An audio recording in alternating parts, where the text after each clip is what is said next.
citations, fine shit. I realize, we contributed to the problem. We did our own. Now, we didn't do a full-on morning routine video. We did a review of it and a breakdown and all this stuff, and you had to. It was a moment in time. But this is why, and we've talked about this before. This is why, we end up in a situation where memes from 20 years ago still get talked about now because of the slow rollout, the slow burn on these things, where over time your friend might find a meme that you saw 6 months ago, and and then you see it again, and you find the new joy in it. We got to the point so quickly, and there were some funny ones. Norton did a really, really funny one where he had mouth tape and butt tape. I thought that was great. Butt tape I would say butt tape, in terms of parody, butt tape is one of the best additions anybody could have made to the morning routine guy video. Splashing water from the toilet. That's funny. Splashing water from the toilet. That's a funny thing. Dumping ice in the toilet and then dunking your face in it. That's a funny way to handle it. Using bananas for other reasons. I mean, different use of the banana. Of course. It's so funny. It's so funny. Because once I saw other people that are literally just doing it. Some people were just going you've asked for it. Here's my morning routine. And I'm just sitting there waiting for the punchline, and it's just another morning routine. There's no joke to it. It's just, this is what I do in the morning. And I go, you're lying too. That's not what you do. Or, people that are posting stuff about, the Saratoga water, I think, is what did it for me. The amount of people posting cute things about Saratoga water, when they're not on the internet like that. You follow them. You see what they post. They're not on the internet like that. But that thing permeated so quickly. That morning routine was the Hawk Tuah of its day. Where Hawk Tuah came and went so fast because everybody in the world saw it in a 48-hour period. And somehow Morning Routine Guy. But the interesting thing about Morning Routine Guy is that if you went to his Instagram account, because of course, and Mike, I know you sent it along, but I had seen it earlier, he did the nighttime routine. Now, I was already done with him by the time he put out the nighttime routine. Well, he's got to bookend the day. Yeah, he does. He's trying to figure out how to cash in. How does he, because you watch this wave and it's totally out. You create the wave, but now it's completely out of your control. And you have to figure out how to try to benefit from it, or how to try to point it in your direction, how to start another wave going so that you have some kind of ownership of it. And his attempt was the nighttime routine, which I was like, well, he's in on it now. This doesn't make any sense anymore. And Sam, you're only seeing part of the iceberg, because before this guy's morning routine went viral, there's this complete douchebag fitness influencer world where they've been posting stuff like this for years now. Right. His just happens to be the one that just kind of caught eyeballs for whatever reason. The Titanic's just sailed right into it. Yeah. Right into the top of it. But yeah, also, if you go to his Instagram page, he's been super successful. He's been putting out... Yeah, he's been doing it. ...videos. They're all the topless ones do very, very well. When he does topless in his videos, he's been putting out videos for a long time, and many of them do millions of views. So it's really funny too, and it does speak to kind of what virality is now, where you can have this page where you got so many videos doing millions of views, and then something like the morning routine comes out, and you go, "Oh, there's a difference here." I thought I was reaching a lot of people when I was doing millions of views on Instagram regularly, but when you really hit everybody, that's a different deal. He must have filmed this months ago. Well, it's not. He doesn't he's like, oh yeah, get it? I put bananas on my face at night too. No, you don't, dude. No, I just mean he must have filmed it months ago because he's in his old apartment. Oh, well. And I know he doesn't live there anymore. No, he doesn't. How do you know? Because I saw the eviction notice. Why do you bring that up? I'm just saying. Yeah. I'm just saying. I'm joking. Oh, we get confirmation it is the Holy Bible. It's the Holy Bible. Yeah. It's one of those He's got it in paperback. The sequel is just not. The sequel kind of spoils it. Sequel sucks. Right. And then the sequel makes it so, even though I'm a firm believer that, the sequel in and of itself doesn't usually hurt the original. If the original has a weak foundation, then the sequel can destroy it. And to me, I felt like his sequel, I felt like, when the guys who work in the bank are doing videos with Saratoga water now because, oh, we got to do something too. We got to do something too. It's like, we gone too far. And it happened so quick. And it's sad. It's sad because we got a lot of joy out of it. And maybe yeah, Mr. Beast is doing a video with him. And I don't want to see Jimmy over here not answering certain questions, but still has time to do a video with with Guy from Morning Routine. Not impressive to me. And then I wonder to myself, am I being a hater? A little bit, probably. You know what I mean? And you have to factor that in because I would call other people out. Everybody seems like they're having a good time, and maybe they don't get the opportunity to have good times like this. And maybe I'm being a hater. But even that, he's got a Saratoga water bottle while he's running on the treadmill with Mr. Beast. Come on. That's product placement. Now it is. I'm sure he's making some money off of that. And by the way, I've seen that water bottle from a dozen people posting stuff, just random stuff over. I think Hot Dog had it. Yes, that's exactly what I mean. I don't need it. Are you surprised? No. It's funny that water now is a thing. It's going to be a thing for a week. I don't find it funny. You buy a Saratoga next week, people are going to be like, what are you, a douchebag? Right. You're going to show up for Halloween with a Saratoga bottle. See, if this were if Kanye wasn't, well, maybe we'll talk about Kanye. Well, that's a whole other thing. But he could have dressed up as a Saratoga bottle on SNL this weekend. He could have. Kanye? Yeah. He's wearing different outfits. Well, I'm more thinking of Perrier era Kanye. Okay. The Saratoga bottle right now is the conversation starter for people without personality. That's right. That's exactly right, Mike. You said it. That's exactly how I feel when I see it, and it bothers me. And it bothers me more. You're being a little bit of a hater. I know. Because when I was over Haktua before anybody else, you and Troy both called me haters. I think we had a crush on Haktua. I said I'm so tired of this after 3 days, and you said I was being a hater. Yeah, but we also were like, oh, she's a nice girl. She's, what I mean? We were kind of being simps. Yeah, totally. You're not being a simp for this guy? No. Look at that. Look at the muscles. But I don't know if I don't know. Would you rather be a simp or a hater? I don't know. I just don't hate this guy. I don't hate him. No. I don't. And I'm glad you pointed that out. Because I'm not mad at him because we took his thing and turned it into something else. Yeah. You can't get mad at somebody. And that's the same thing with Haktua. You can get mad at Haktua when she starts shelling crypto. Of course. She's clear to that. Oh, really? Yeah. But the original, that's weird because she's been doing her press tour went so well. But when you take it away, like when she first did the Haktua video, she had no intention for it. She wasn't trying to make it a thing, and it became a thing. Like, he was trying to fit this into his own personal brand. Yeah. But he wasn't trying to make it a global thing like it became. I do get annoyed now when he walks around with the Saratoga, like when he's like, no, I'm doing it too. I'm in on the thing. It's like, relax, guy. But I more get bothered by the people who use it. Like, they kind of use it as their own identity now. Like I don't want to say the hot dogs of the world because it seems mean. But like Mike said, the people who go... You're being honest, though. I have no personality. Let me post a thing with a Saratoga bottle. I mean, it's hard to argue that. Those are the people that I get mad at, not this guy. There were a lot of guys in Murray Hill this weekend trying to rizz at the bar, dropping Saratoga references. Right. Guys who show up to the bar with the Saratoga bottle rizzing. I don't like those guys. And I really don't like the people that are with those guys that think they're funny. Like anybody that goes like, oh my God, that's so funny that you brought that bottle. They're it's enablers. Like, yeah, that's right. They're enablers. They have even less personality than the people using the bottles do. Like when you see that and you go, oh my God, that's so funny. Like you are so removed from what society should be. Wow, you're being a major hater this morning. It's just they're everywhere. It's the contemporary version of the guy who used to quote like Old School or the fucking Anchorman at a college party, right? And take credit for being funny, right.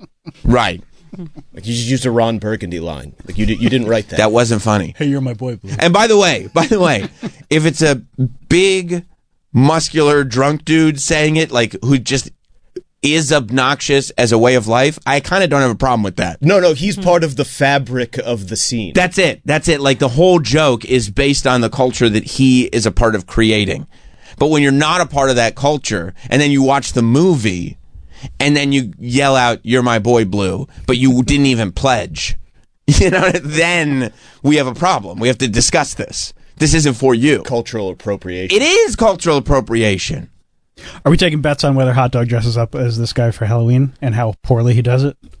I mean, that's a ways off. I think he might dress up for Halloween as this guy like in 2027. That's usually when he jumps on trends. Yeah, Harry Potter. And he'd have to go shirtless too, and he can't do that. Why can't he do that? No, you know what he would do? What? He would do robe to cover it up. He'd do robe. He'd get his hairline filled in. He'd do robe, hairline filled in, and Saratoga bottle, which you'd think would be good, except because he's so bad at growing facial hair, he couldn't pull off the goatee, and that would be the fatal flaw. It'd be great if he spray painted it on, though. Yeah, but he wouldn't think. He would spray paint the hairline, thinking that he's got it, and then I'll just grow the goatee, not realizing that, he's not great in that department of facial hair. And that would be the fatal flaw, I think. Who knows? Maybe he'll be so committed that he'll just get jacked like this. Because it's got a couple months yet till Halloween. And he has instructions. I don't see that happening. This guy gives instructions. Yeah, so, shout out to him. I'm happy. Hot Dog? No. This guy.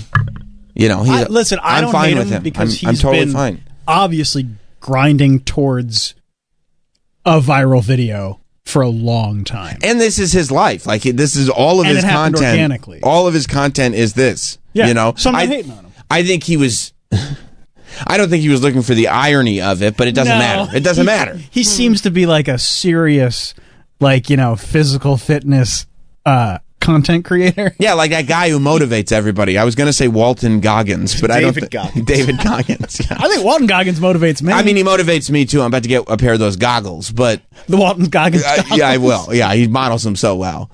But yeah, I think he's like, that's the David Goggins space is the space that this gentleman is trying to move into. He wants to be the 2025 John Bastow. That's right, and that's a tough space. And unfortunately, he's the 2025 Haktua at the moment. I think Haktua's got a place to live. But I was never mad at Haktua, but the idea that 2 weeks later you would show up with a hat or a t-shirt that said "spit on that thing," it'd be like, come on, dude, what are you doing? And that happened 2 weeks ago. Yeah, what are you doing? And they're like, I don't have anything else. This was it. I saw this early. I kept making references to it. People said I was funny. I don't have anything else. Like, you can't take this from me. No, remember the video? Remember? Spit on that thing. Remember? Yeah, we got it, but that's the second part. Nobody remembers the second part. They remember the first part. The Haktua part. So, yeah, that's where I landed. Probably by maybe by evening Saturday. I was still fine with it on Friday. And even earlier in the day on Saturday, but I wish I knew the exact post, because it wasn't this guy. It was somebody posting something to do with Saratoga water. Hot Dog? I don't think it was Hot Dog, but it easily could have been. It didn't make you happy seeing Hot Dog. It's in the spirit of what I'm talking about. Yeah. I don't even know if I saw a Hot Dog Saratoga post. It's gone now. It was a story. It was a story. Okay, it was not a hard post. Okay. Hot Dog is sort of just a verbal stand-in for everything that's wrong with contemporary society. That's fair. Totally fair. Totally fair. He's going to be upset when he hears you say that, Mike. Well, I have less of a problem with Hot Dog doing it because they're the same height. Yeah. Yeah, that's true. So I feel like if you're like a 5'5" dude and you want to do this, that's cool. We love our short kings. Cheyenne is 5'5". He is, right? Yeah. Jesse in Winnipeg. Hey, Sam, how you doing? Good. How are you doing? Good. I was just going to ask you if you were interested in having the Face Plants do an intro song to your new show. Yeah, sure. I just thought that would be sick, man. I just miss. I thought you'd because you're in Winnipeg. They're Canadian. I thought you were like a hookup. Your manager? No. No, you're just offering their services. I'm just sight unseen. Okay, well, look. You know what? You're manifesting, and that's part of it. You're putting it out there in the universe. So, yeah, I don't know. Maybe we'll do it. I think I would like to build more of a foundation for our show before we get a full theme with words and everything. This is a slow rollout. I feel like we're out of the soft launch into the hard launch phase. However, I do think we still need some foundational work and structure before we can have a theme song with lyrics. That's fair, man. What are you thinking, like a year or what? No, I move fast, baby. I'm thinking, by the time I'm rocking tank tops to work, which, sun's out, guns out, once it gets warm, we'll probably be there. Love it. All right. Thank you, buddy. And I've been working on that, too. I've been rubbing banana peels all over my body. Can we start doing, after Memorial Day, Tank Top Thursdays? I feel like that is a show tradition that would mainly just act to benefit you, Mike. I feel like you're acting in, it's rare, but I feel like in this instance, you're acting in self-interest. I'm thinking of the team. We all look great.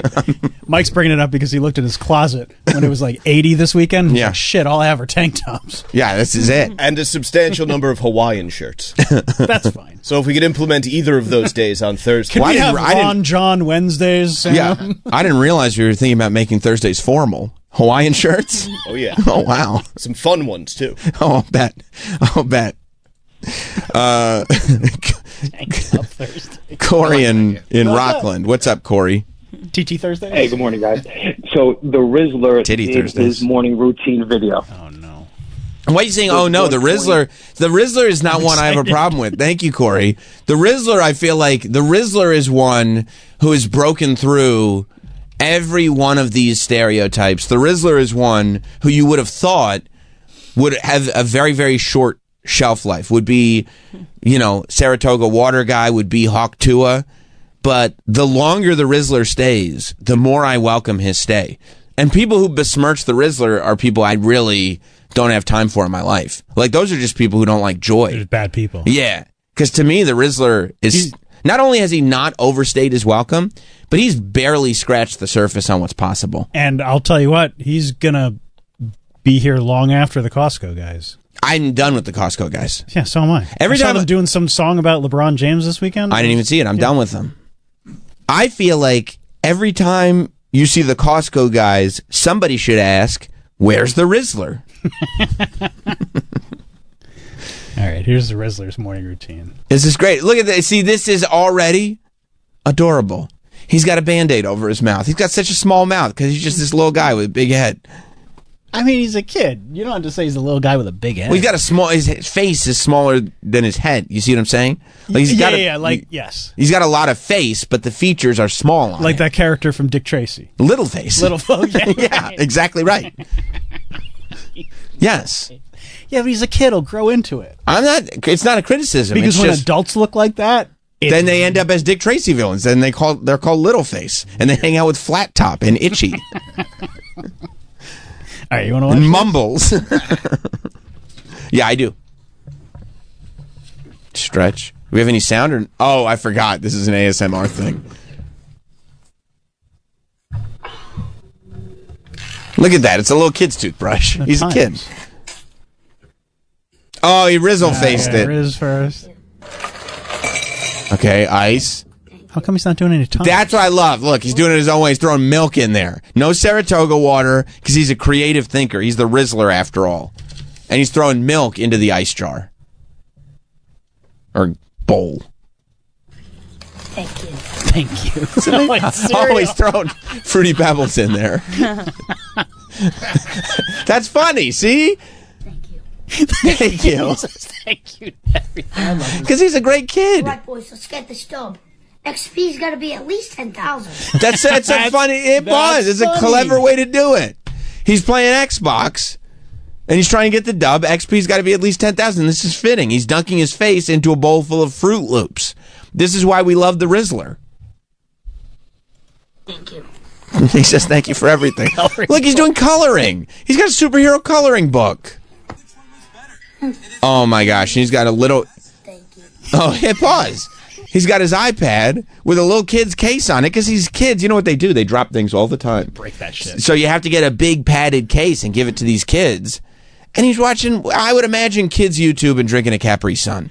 Whoever came up with the idea to have him say thank you after everything, unless he's just a naturally polite kid, I'll bet he is. I think it's hilarious. Meanwhile, you got the Costco guy's kid who's like 13 years old. He wears a Rolex. There's nothing.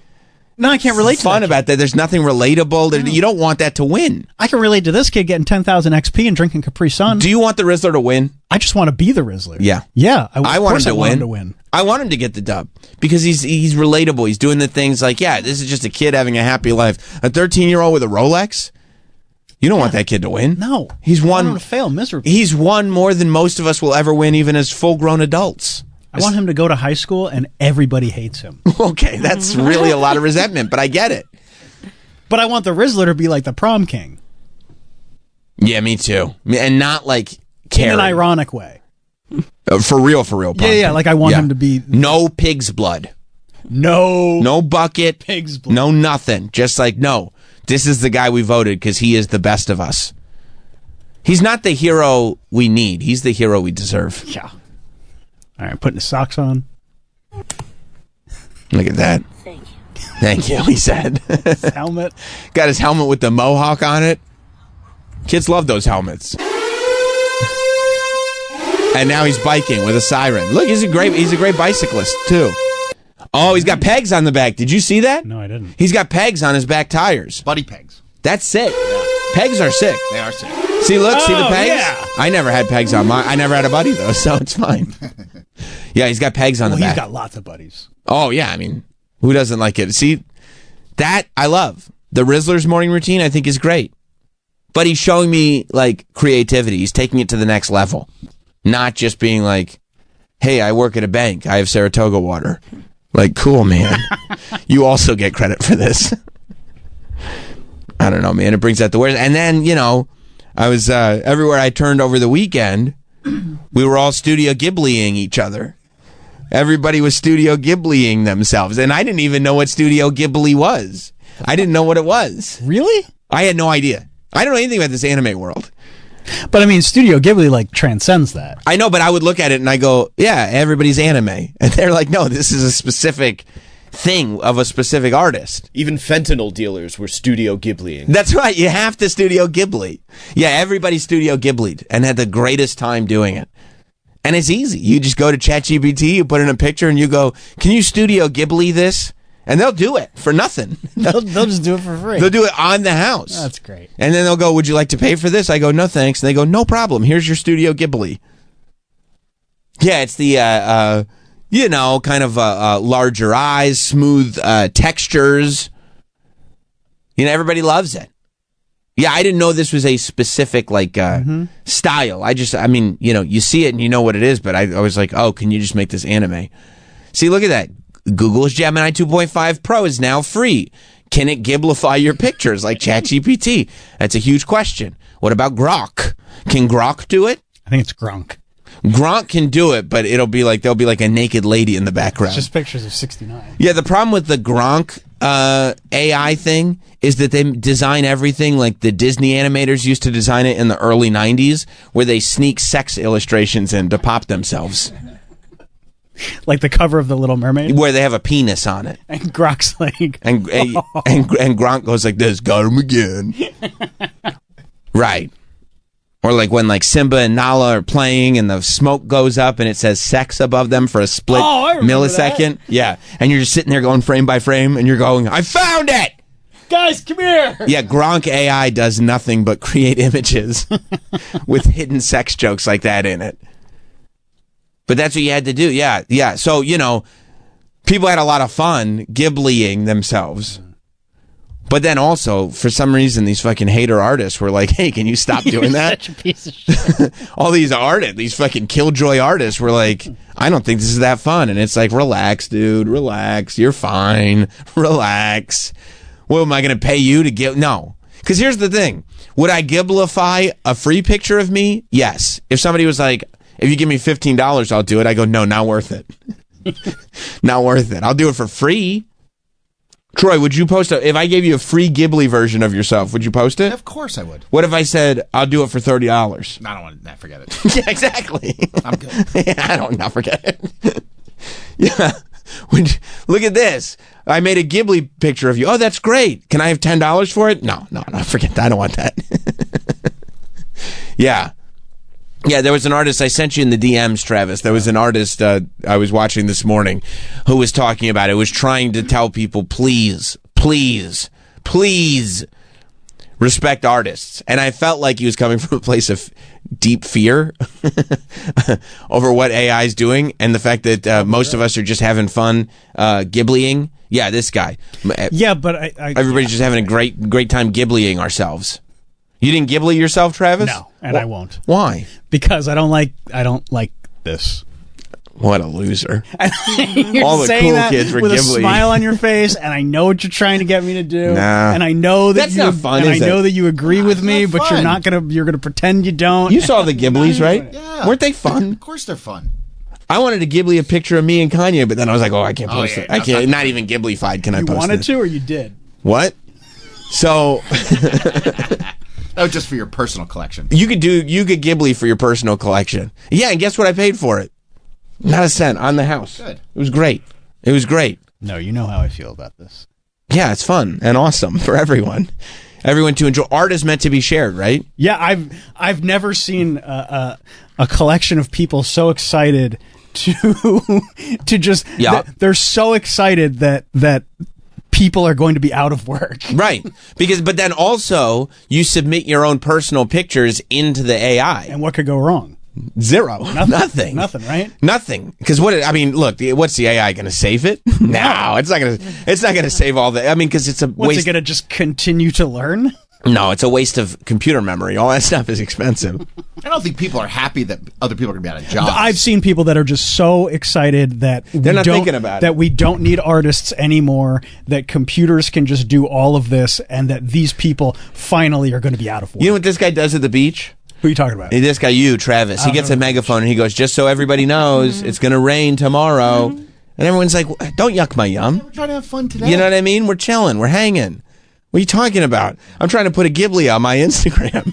And you're over here talking about artists out of work. What do you got, buddy? You should have. I forgot. Come on. Join in the fun. It's fun. It's fun for everyone. Join in. It's fun for everyone. And I'm sure the artists will be fine. Hey, man. They'll be fine. Yeah, hey. You know what you do? Maybe, sure, you spent, years perfecting the art of this thing that you do, but just learn prompts and it'll be fine. It'll be totally fine. It's also great to have It's great. artwork of this quality just at your fingertips. It's it's awesome. the best. Yeah. It's the best. No. And I could draw. Right. And you know what the worst part is? I never learned to draw. I never could draw. And that bothered me. And now it doesn't bother me anymore. No, yeah, it's great. It's perfect. It's perfect. Nobody loses here. Nope. All winners. Right. It's at your fingertips. Yeah. It's right there. Accept our environment, but it's fine. Yeah. It's fine. It's like, It's perfect. This is the way it should be. But I have to come up with art all the time. Right. For album artwork. Uh-huh. And, before it'd be like $500 for just one piece of artwork. They'd have to pay a graphic designer. Fuck that. Now I just go in and just do prompts on AI until I come up with something cool. You save money. So it's like if you say it's like you do 12 records just think about how much money you're saving a year by just doing How much is it? Let's see here. Now replace that with music. Yeah, That it's gonna sucks. happen. No, that I can't. Like the fact that you are sitting there. Travis, why would he replace it with music? That would be bad for him. Well, the fact that you are sitting there and being like, yeah, no, this is great. It's better. And you don't think that's going to happen? So then why are you like, this is great? Well, it's just you ride it till the wheels fall off. Right, and the best thing is if you do it this way, you can speed up the process. And then what? And then what do those people do? And then what do you do? But then what? It's just like, what are you going to do? You have to move on. It's like they came for them, and I said nothing. It's insane. well, you're not to going me. to stop it. Right. You're not going to. You can get as angry But you don't as have you to. want. But you don't have to contribute to it. You don't have to. But people are going to. But like the minute somebody's like, yeah, actually, we were going to use your song, but we just had a computer make a song, gonna and it's happen. just It's as already good. happening. And you're going to be like, that's awesome. You're going to go, that's great. That's good for you. Yeah, good for you. I'm glad you're getting your money. I got the free thumbnails, and now you get the free music. This is great going for to all of happen. us. It's But happening. do you think it's great? No, of course not. But you said it was great for Yeah, you just said it was great. I have to save money. I have to cut corners so That's I can right. make some extra money. That's right. Get a little in your pocket. Yeah, that's what Sony's going to say. Okay. And that's great. And that's great. It's great. Hey, good for them. You can get as mad at it as you want. That's right. It's inevitable, and it's going to happen. Right. That doesn't mean that you have to contribute to it. Okay, that doesn't so mean you that, don't contribute to it, but No. everybody else is. I also, here's the other thing is that, like, you know, on a talk show, you could present opinions on it and give your thoughts on it. And for you to go, well, you know what? It's inevitable. So my thoughts, because a minute ago you said it was great. It is. For artwork, to come up with cool artwork at my fingertips, and I don't have to pay a ridiculous amount of money, and I can still just go through it and find exactly what's perfect for me. So that's great. I enjoy doing it. Okay, so then it will also have to be great that other people can do it for music. And I've said to you, as I just said, it's inevitable and it's going to happen. I know, but you said it was great the other way. Like you're pro it happening. When you are a person that's getting music for your production, right, it's great for them. Right. Right? So you'll be like, oh, congratulations. Well, I said, you ride it till the wheels fall off. And then congratulations. You find another job. You can find another job? Eventually, you have to. Unless they're all gone. Unless they're all gone. Yeah, like that's what everybody just keeps saying, like, you'll find something else. And when everything just keeps getting replaced by computers, well, look, what are you going to do? I think Troy feels confident because he knows, look, they might replace artists, they might replace musicians, but the one thing AI will never be able to do is answer calls and put the name down before they come on the radio show. Exactly. So you'll be fine. I'm set. You're good to go. I'm not sweating shit. No, there's nothing to sweat. So anyway, this Killjoy is over here trying to make it so that we all can have a good time. Danielle, did you Ghibli over the weekend? I'm sorry, I'm with Travis on this. What? I didn't even know about this Gilbert. Like, I feel like sometimes you guys are very Gen Alpha. Well, I'm super alpha. Like, you're 2 generations. But to be fair, I didn't even hear about this. you also love swimming in Yeah. Gen Z. Yeah. No, not Gen Z. Well, what's my millennial? Millennial, yeah, Millennials. yeah. You love. I don't know. I guess boomer. I feel like once you get past 35, it's just like boomer after that, right? yeah. Right? Sure. Yeah. Right. Okay. So you love being a boomer. No, Danielle was watching Titanic again. She was. She Dawson's was. Creek. You know. Yeah. How to see what happens to Pacey? Bro, wait till she finds Seventh Heaven. I'm going to tell you before you read anything about this dad, just watch the show because you are going to love this show, and then I'm going to rock your world with some news about this dad. You're going to kill her. Okay. Well, the doc's going to come up, which we still have to talk about, but Yeah. There's still Party of Five. there is still Party of Five. You ever hear Party of Five? No. Oh, those poor kids. Poor kids. Yeah. Is it a TV show? Yeah. Ooh. But anyway, no, to me, I feel like all the ChatGPT is a little parallel to the Lorax. And I feel like every time... Is that a band? No, the movie. Based off of the book by Dr. Seuss. Oh, gotcha. Have you seen the movie? No, I never seen that Lorax Oh, you got to show movie. your kids. Is it great? Oh my God. Okay. It's so metaphorical about our society, and it's like... Pro? It's... They're chopping down the trees, and it ruins their whole environment. Oh. And so every single time someone uses ChatGPT, to me, it reminds me of this movie. It's another really tree getting intense. chopped down. It's really good. I'm with Troy. Troy and I like to. We watch You movies. are not with Troy. Yes, You are Troy. so No, yes. against- Troy and you I pointed out how stupid he sounds. No, I did not. I didn't think you did. Did you? Nope. Okay. Troy and I, we like to watch movies about where our society's going, except it says like it's all good. all Like good, bro. Don't we're worry. good to go. Yeah. Like it seems like we're headed in a good direction. I'd be honest, I don't care. I don't Okay. care what happens. That's right. That's right. And that, you know what? That's fine. Yeah, that's a good point.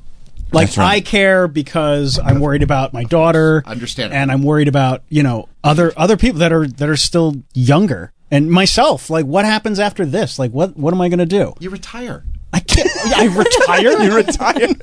Yeah, you got that nice piece of property out there. 44. Big deal. You retire to that swinger I just- community down in Florida. Yeah, you go to the Disney swinger community. Easy. You What's that take community, Mike? The Celebrate. the villages. You That all sounds fun. You They're wear having a your good time. You wear your Mickey Mouse ears and nothing else. Drive around in a golf cart. Right. That's I the didn't know it life, was that bro. easy.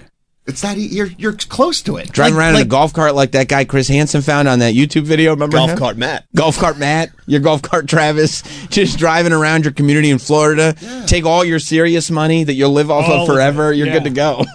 Like Bill Gates is telling us. Bill Gates is full of shit. The end game here. Bill Gates and everyone's like, that's fine with me. Bill Gates thought pizza rolls cost $80. Totino's. Yeah. Bill Gates has been out of touch for a long time. Maybe he is right. Maybe there should be a depopulation agenda.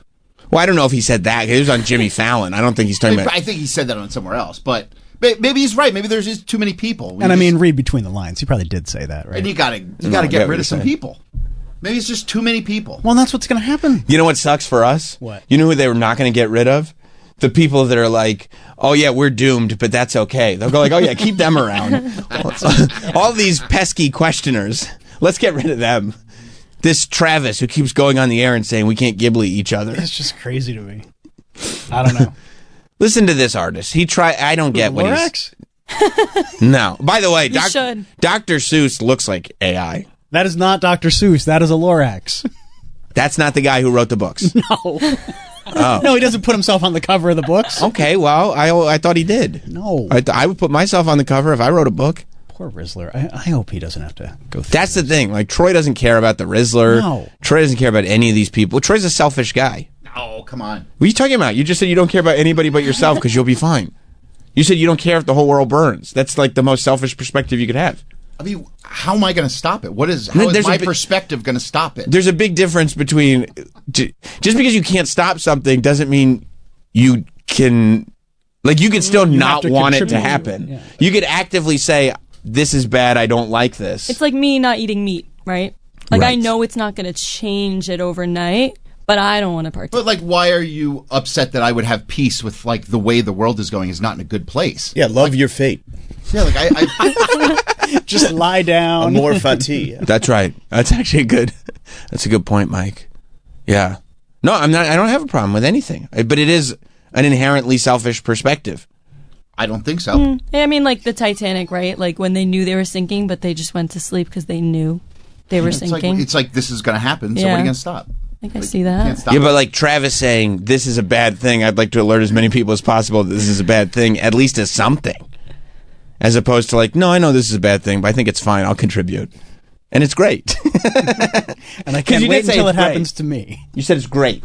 Great that I'm able to make AI artwork, yes. That's right. You saved $6,000. Yeah. I mean, it's... All your people have 6 fingers, but whatever. Yeah, that's the other thing. AI, that's why, look, we're not doomed. AI sucks. Yeah, you're right. It's never going to get better. AI sucks. Bro. It plateaued. Bro, AI fucking sucks, okay? All the pictures are terrible. They never spell the words right. Mm-hmm. Everybody has 6 fingers. They got 2 heads. I mean, I thought Apple is always ahead of the curve on this. Mm-hmm.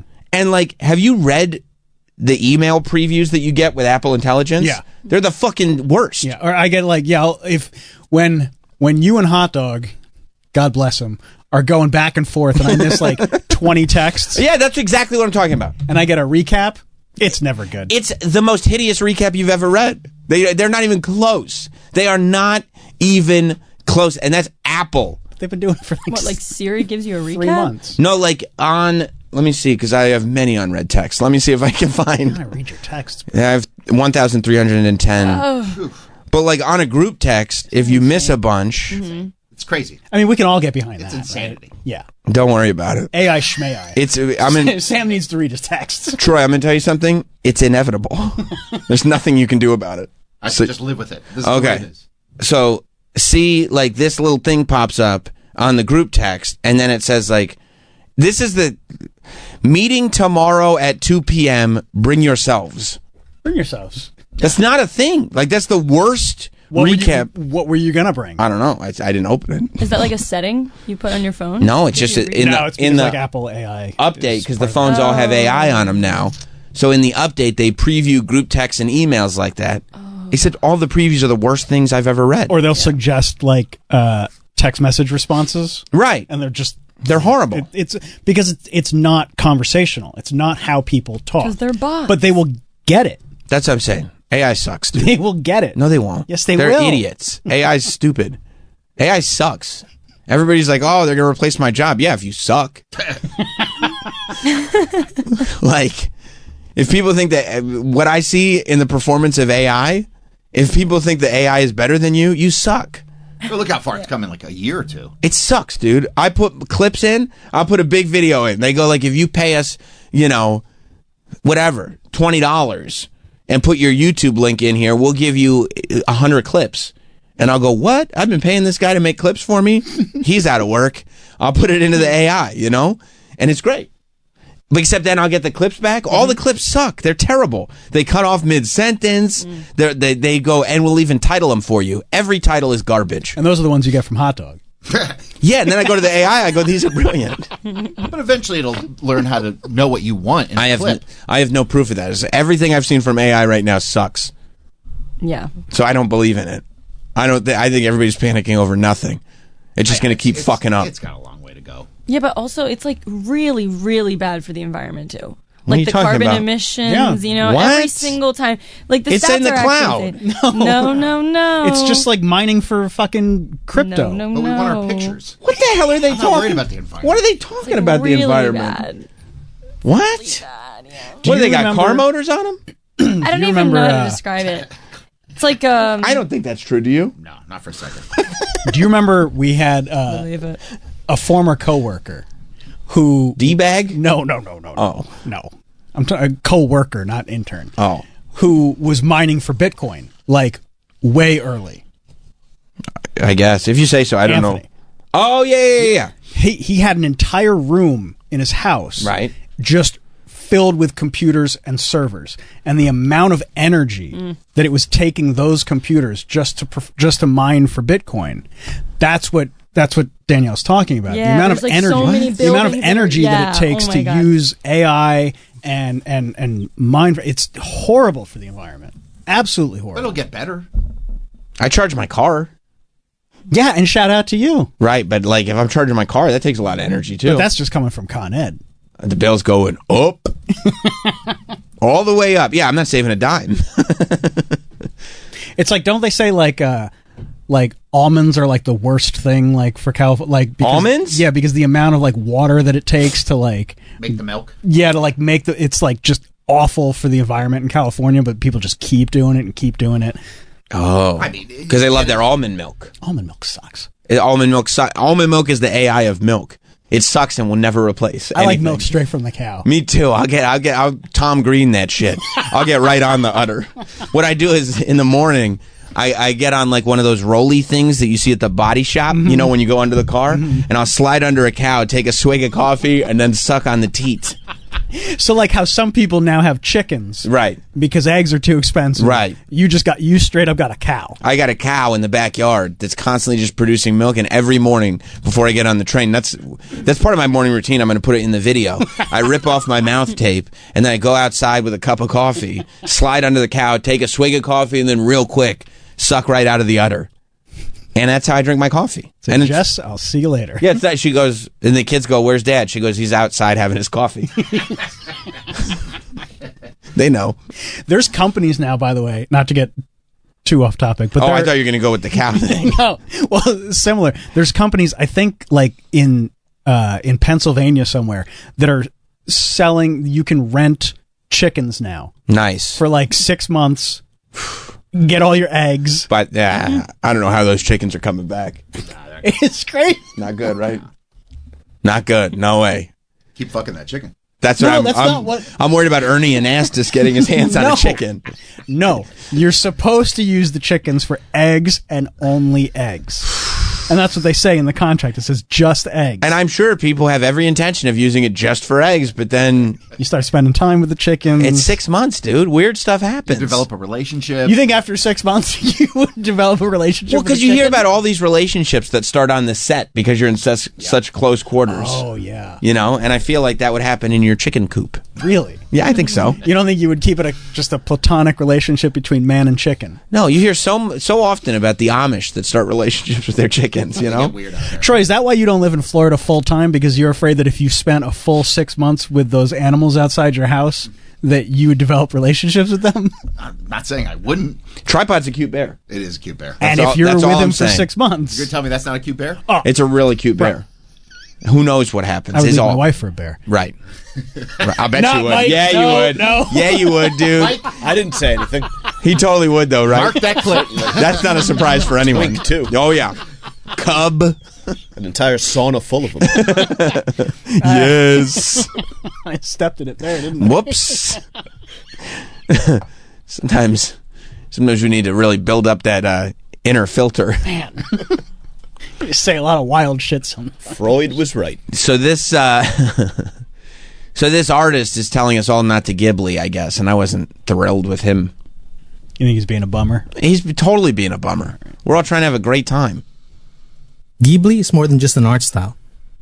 Just because AI can slap a Ghibli desktop theme to an image or a video doesn't mean artists are cooked. You're missing the point. The reason Is that why what the Hayao kids are saying? Miyazaki- Could you hit pause for a sec? Are kids saying artists are cooked? Cooked? Yeah. Oh, man. To a crisp. Oh, Troy, you're not helping cooking these artists. He doesn't. You think they're cooked? I don't know. I think we got some time before it takes over. Because AI sucks. It's just not there yet. It's No, got a while to go. garbage. It's garbage. Let me go back. Ghibli is more than just an art style. Just because AI can slap a Ghibli desktop theme to an image or a video doesn't mean artists are cooked. You're missing the point. The reason why Hayao Miyazaki is popular is because his values and the stories resonate with people and it inspires them. I became an artist partly because I saw Princess Mononoke in the theaters when I was little. Nice. Without Miyazaki, I probably wouldn't be an artist. I would never be Phil Tomato. This message goes out to the I don't know people what who this do guy's AI. talking about. He's Phil Tomato. Shout out to him. He's talking about the guy who created. His name is Tomato? He just said his name's Phil Tomato. Cool, I'm Sammy Cucumber. Look, he's Phil Tomato. Oh, no, okay. that's just his name. Like Oh. you're not Sam. He's Phil Tomato. Oh, okay, all right. I thought he came from the tomato family. No. Oh, okay. All right. You could rebrand into Sam Tomato. if Sam you want. Tomato. Not Sam Tomato. But that would just everybody would be so confused. Not Tomato? Not Tomato. Oh, you're Phil Tomato. I'm not Tomato. Yeah, maybe Tomato is what I call myself. Not today, maybe Tomato. This message goes out to the people who do AI. Respect artists, man. Especially Hayao Miyazaki. That's all we want. Oh. Without people like Hayao Miyazaki Okay. in the world, there would be Ghibli-inspired AI to copy off of. Right. And don't say artists are cooked. No, we're not. We Okay. can use AI. We just choose not to because we respect the craft. To those who want to make a proper tribute to Hayao Miyazaki, just draw it. It's Oh, going I'm to be not doing difficult, as it should be. If an old man like Hayao Miyazaki can draw thousands of drawings for his movies, surely you can do one drawing, right? No. What do you think about my tribute to Studio Ghibli down below? It took me over a week to make. He did that shit on AI. He did not draw it. No, Do you believe him, Troy? not for a second. No, not any further than I could throw him. No one could do that. He did that shit on ChatGPT for sure. Check the fingers on that girl. I bet there's 8. What do you think of? I knew you two pieces of He shit. did that on AI. I know he did. I know he perfect, did. but it's mine. Yeah, big deal, okay? You know, we all want to be like, who do you think you are? I am, but some of us need gutter guards. It is what it is. We don't all have the same skill sets. And hey, guess what? Sometimes gutter guards are fun They're fun. because you just get to throw that shit. And you know what I think about gutter guards? They're great. Just like all this stuff. Yeah. What if you just say, like, look, I respect the artist. I think he's great. I understand why he does things the way he does. I'm looking for something to post on my IG right now. Real quick. I'm hoping to put together a nice carousel because they like they like you sitting there for a while. And I'm not trying to find this old man and say, hey, can you real quick draw 15 photos of me from my favorites folder? And pay a lot of money for it. Right. I'm trying to just do this right now. Shout out to Phil Tomato. I like him too. Like, I respect everybody. Are you gonna follow him on Twitch? Yeah. I'm a big Twitch guy. Yes. No, I know you are. I love Twitch. Yeah. All right. I didn't even know about Ghibli, so how can I know to respect it? That's wild. That I didn't know about it? Yeah. Well, I just see. Here's the thing. What you're not taking into account is sometimes you see everybody else doing something and you go, oh, I have to do that as well. Like the morning routine. That's right. That's exactly right. And sometimes people get tired of the morning routine, so they have to Ghibli their Instagrams. I guess so. You know? You were real quick to Ghibli that Kanye West photo. I didn't do that. No? Nope. Weird. I don't even have a photo with that guy. that I recall. Isn't that such a bummer? I know. I can't even use that. I got a whole group of photos that it's like after the photos, they made it so I can't use the photos anymore. You got more than one? I have definitely more than one. Really? I mean, I have a photo with a film producer. Really? Yeah. When he came in? Yes. Interesting. Yes. Thanks and I was going financing Pulp Fiction. I was going through my phone at one point, and I was like, totally forgot. And I was like, what the fuck? I believe you because there have been times where I'll go through photos and I don't even remember taking a photo with somebody. Yeah. And I'm like, oh, I'm so glad I have that. Like, I can't run for president because of that photo. Is that photo out there? I don't think so. Did you ever post it? Not recently. Troy, you know who he's talking about? I don't think so. Okay. Man, those are two bad ones. Yeah, I think there's a few that I have because it's been years.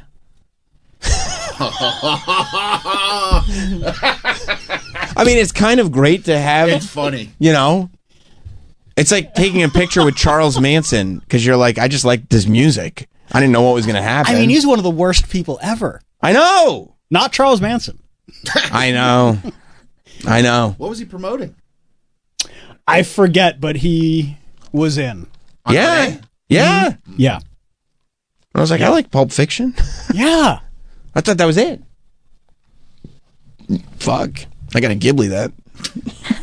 See, that would be funny. It'd be fun. So him, Kanye. And I'm sure I would have to go through. Roger Stone.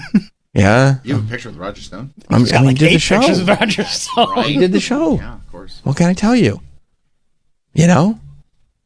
I mean, I saw, I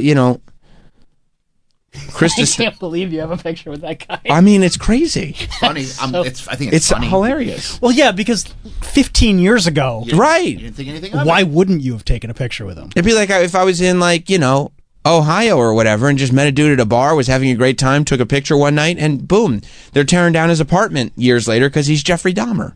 Yeah. I didn't know. You just want a picture with the guy you're going home with. Like James Woo Woo. Imagine. Right. Right. Man. That's a wild one. So I definitely didn't take a photo with him. You missed out. Day of. Yeah. Day of, I was probably like, I probably should have gotten one. But history is shining bright on you. Yes, it is. That's so funny. Speaking of AI, I was happy to see that studios are making money off of AI. I love when studios make money off AI. I think it's great. I think it's a good thing. Yeah. Yeah, they said so. Like YouTube, there's this there were these 2 movie trailer channels that they create their own movie trailers based on AI. Like they put it into AI and they make their own movie trailers. So by the way, obviously, the movie trailers suck. They're way worse. So it's fine. But YouTube, they don't think it's legal to they think it violates their policies. Probably, right? Because of the way AI inherently copies work. Yeah. So they think that it violates policies. So they've turned off monetization on these channels for now while they do an investigation. And within the investigation, I believe, they've discovered that movie studios are making some of the money off of these channels. Really? That's what I thought I read.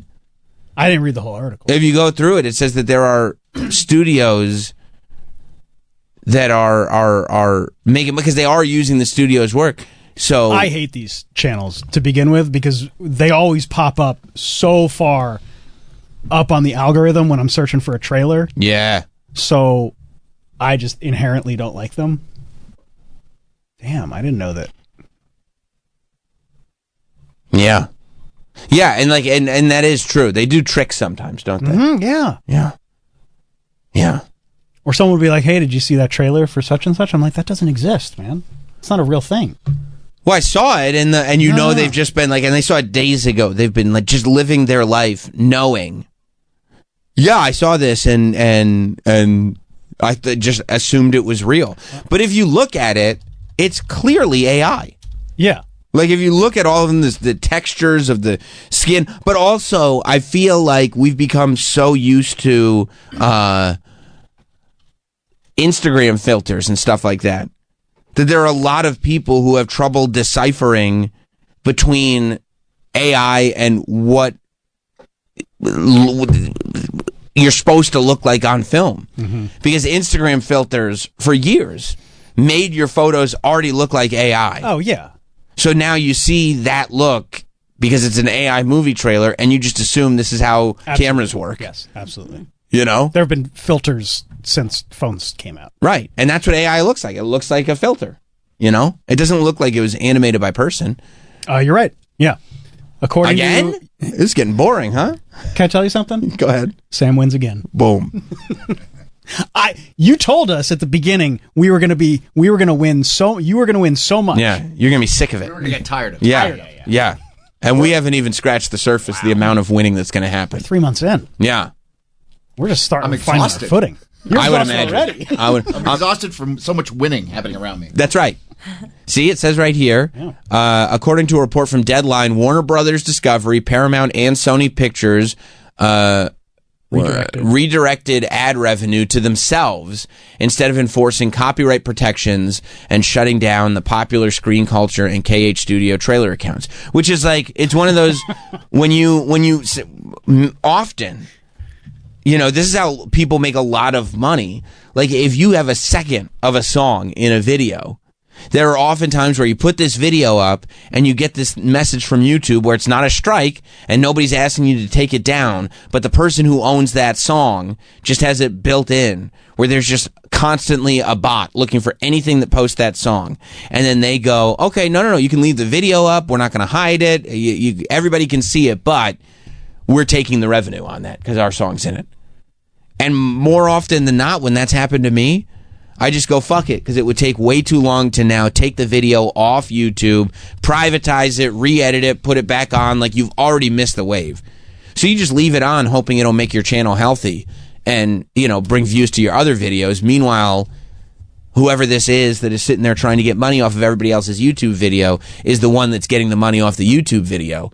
So clearly, all these movie studios are going like, okay, well, if you're going to use our content, we're not going to stop you. This is what it is, but we're going to make money off of it. So, the studio, now keep in mind, the filmmakers don't make the money off of it. No, the filmmakers don't make any money off of it. The actors don't make any money off of it. No, and when the actors... Thank God those studios are just making more and more money. When the actors see it, they go, what the fuck is this? And the studios can say, I don't know, man. This is user-generated content. This is crazy, huh? That's weird. Meanwhile, they're like, yeah, it has 1 billion views on it. They're like, oh, crazy, huh? You're not going to try to stop it? And they say what Troy said. What can you do? It's inevitable. What can you do? Meanwhile, like Troy's getting his $6,000 from his stolen thumbnails. They're making their $6,000 from just grabbing the ad revenue off of it. I mean, Troy, to your point, you can either fight a battle that you won't win or figure out how to make a little scratch in the meantime, right? Exactly. You got to evolve. Like, what are you doing? I mean, you can sit and cry about it, or you just figure out how to make it work. Right. You can sit in your apartment in Staten Island and cry. Right. Or you can use it to make enough money to pay for dinner. Exactly. See? Why you had to say Staten Island? Like, that seems right. As a hypothetical. It's very specific. You should have been a little more broad. No, it's just like because that's like a humor thing. Like, you want to make it specific just so people are like, oh, that's a fun reference. Still doesn't mean anybody in particular. Yeah. You were probably talking about Jimmy from Staten Island, who calls in sometimes. Yeah, I think about him a lot. Yeah, that's exactly who I was thinking about. Yeah, but people get very triggered anytime they see AI. Like, whenever anybody uses anything, you know, that movie Late Night with the Devil had a lot of controversy. Yeah. Because people realize, but by the way, you know how people figure out that AI has been used? Because they count the fingers? Because AI sucks. AI's the worst. It sucks. And so people go, wait a minute, that's not even a letter. That's just like a shape that kind of resembles a letter. That's not a real letter. So like in Late Night with the Devil, which is this low-budget movie, right, where they're trying not to spend millions and millions of dollars.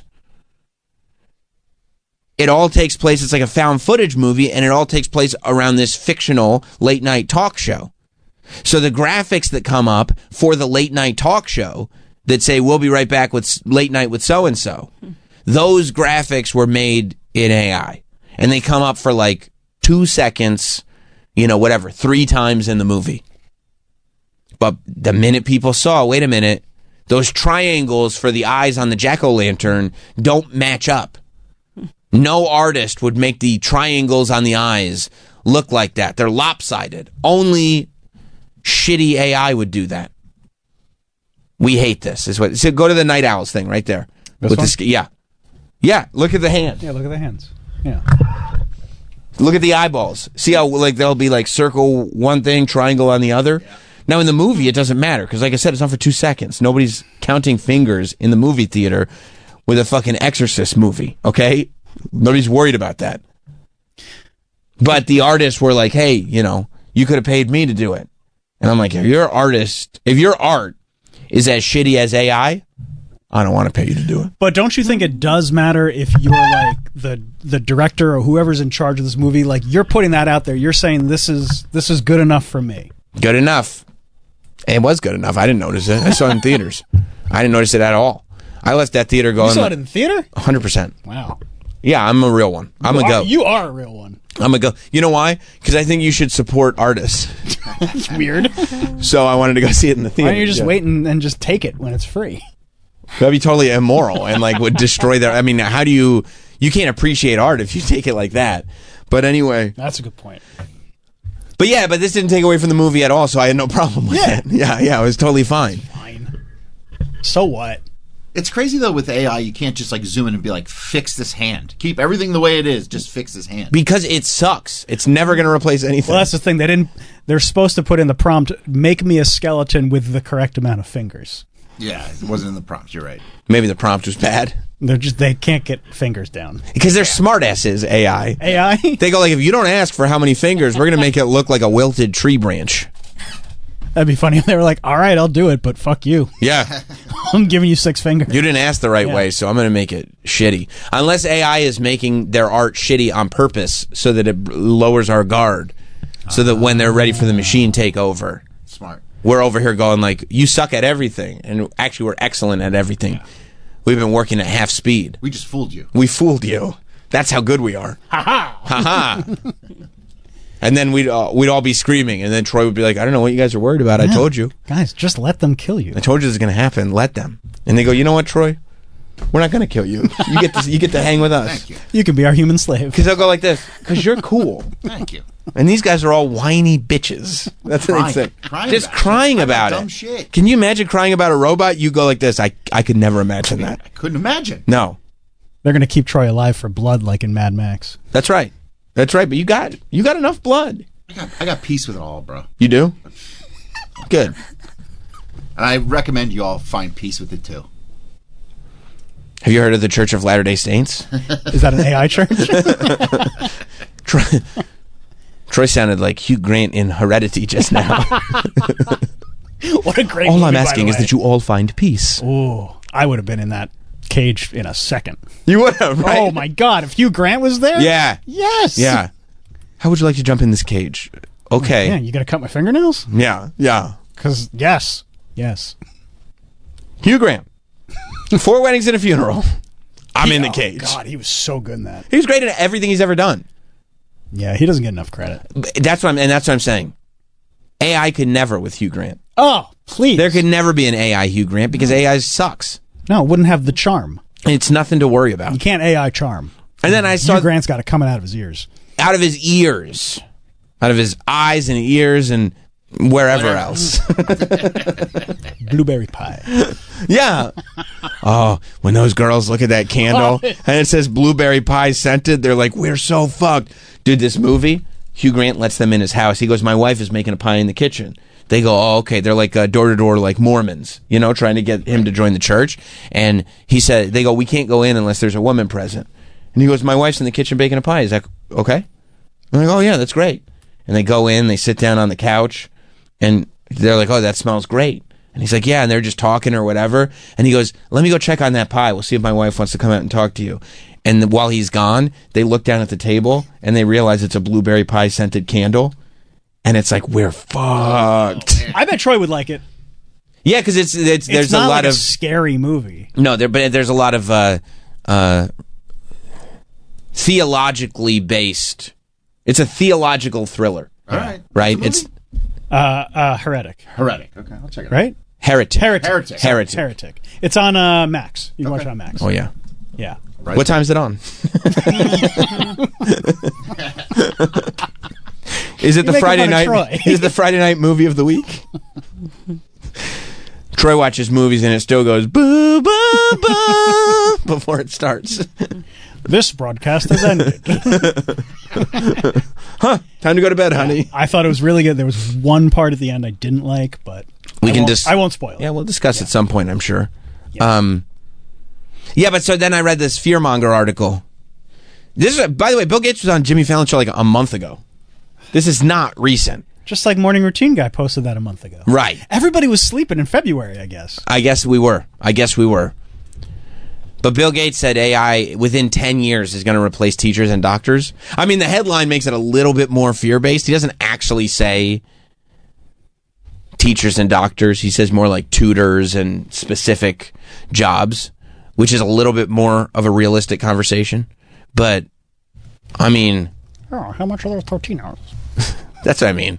Like, I don't take his opinion seriously on matters that when it comes to real people. No, he has no fucking clue what he's talking about. He doesn't relate to human beings anymore. He doesn't even sell to human beings anymore. He's not in charge of Microsoft anymore. No, not after Windows Vista or whatever it was. Exactly. Nobody like that. He doesn't know. He knows machines. And so he thinks because a machine is capable, like, you know. He's right, though. They're not replacing teachers. No parent is sending their kid within 10 years to a school of robots. Well, I mean, to your point, he did say great medical advice and great tutoring will become free and commonplace. And it already is. Like, I watch my daughter, like, she'll do her homework and she's doing it. But when she gets a question wrong, like... The machines come and shock her. Yeah. They smack her in the face, and I don't have to, so that's great. They go like this. Things I don't have to do. But it's a real sweet voice. They go like this. I'm sorry. But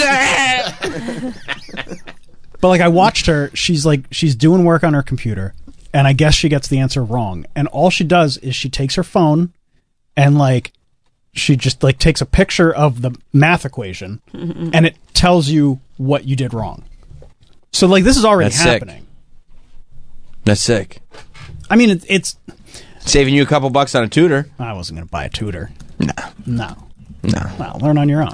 But yeah, I mean that's what I keep getting hung up on, that it like medical advice. Yeah, but there's great medical advice on Google. Like you're still going to have to go to the doctor to go like just go to Ask Jeeves. Exactly. Jeeves was not able to replace, and I'm sure, by the way, in 1992, Bill Gates said Jeeves is going to replace everybody. Jeeves is going to replace dictionaries, encyclopedias. You don't need encyclopedias anymore. No, because you got those poor people who used to go door to door. You talking about that kid with the long hair and the glasses who was trying to sell you Encyclopedia Britannicas on Fox while they were running commercials? My best friend, his family would get new encyclopedias every single year. And they would they were the nice, like, you know, Encyclopedia Britannica or whatever it was. They were gorgeous books, and they were in the living room. Bro, you remember remember Encarta?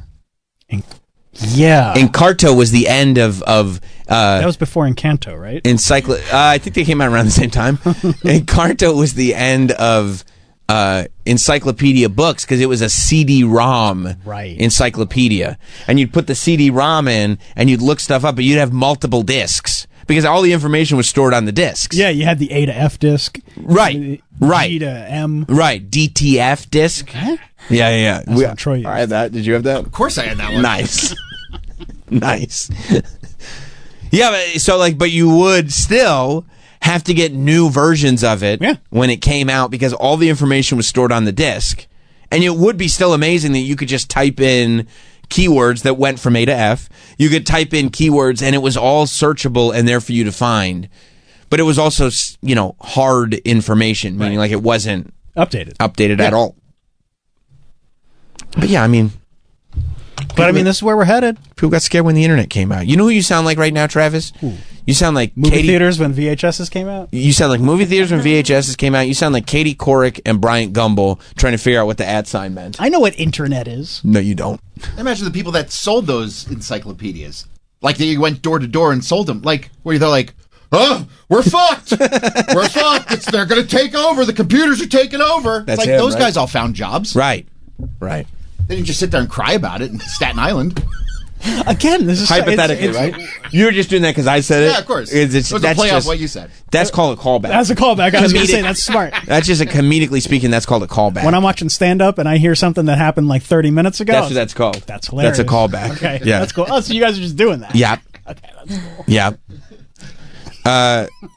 Chris the teacher. What's up, Chris the teacher? What's up? Good morning, guys. I am not replaceable. Who could come up with, on their off periods, radio wittiness to contribute to the radio and still teach kids? That's true. Radio penis? That's true. He said radio penis. Yeah. Yeah, no, that's true. Chris the teacher's not replaceable. I mean, look. Yeah, what other teacher is going to gamble $20,000 during periods? You can't. You can't tell me that we're going to go within 10 years from the teachers are indoctrinating the kids and we need to burn books and we need to do this to, let's just let the robots teach the kids. There's that way the parent could make sure the kid is being taught what they want it to be taught. You think every kid's going to get their own robot? Maybe it's just like a Chat GPT thing where it's free that you can just go online and get taught. Yeah, but so much of like learning is through the human connection. See? You know? People like that's what school was all about for me. It wasn't about the content. Everybody was fine being isolated. Oh yeah, no, nobody suffered from that. No, you're totally right. And nobody looks back at COVID and thinks that was a huge mistake. Yeah, if COVID was a test to see if we could just keep everybody at home, the test was failed. Still waiting for that second, third, fourth, fifth, and sixth pandemic. It's happening. Troy said. He's hitting you back for that Staten Island reference. That was just that's fair. That's fair. That was a hypothetical. That was a hypothetical and a callback. And you're doing very well.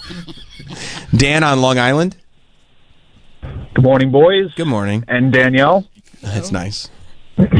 So it's the AI doing medical stuff is already happening. So your X-rays and your CAT scans and MRs, they're all being read by AI right now, and that's actually radiologists are freaking out about losing their jobs and what the future of radiology is. So I guess they'll just retire to Staten Island after this. It's a great place to retire. That was Troy's advice. Thank you, Dan. Yeah, he was thinking just retire. I love that advice. Just retire, you'll be fine. Hey, listen, if you lose your job to AI, just retire. Live without a job then. What's the big deal?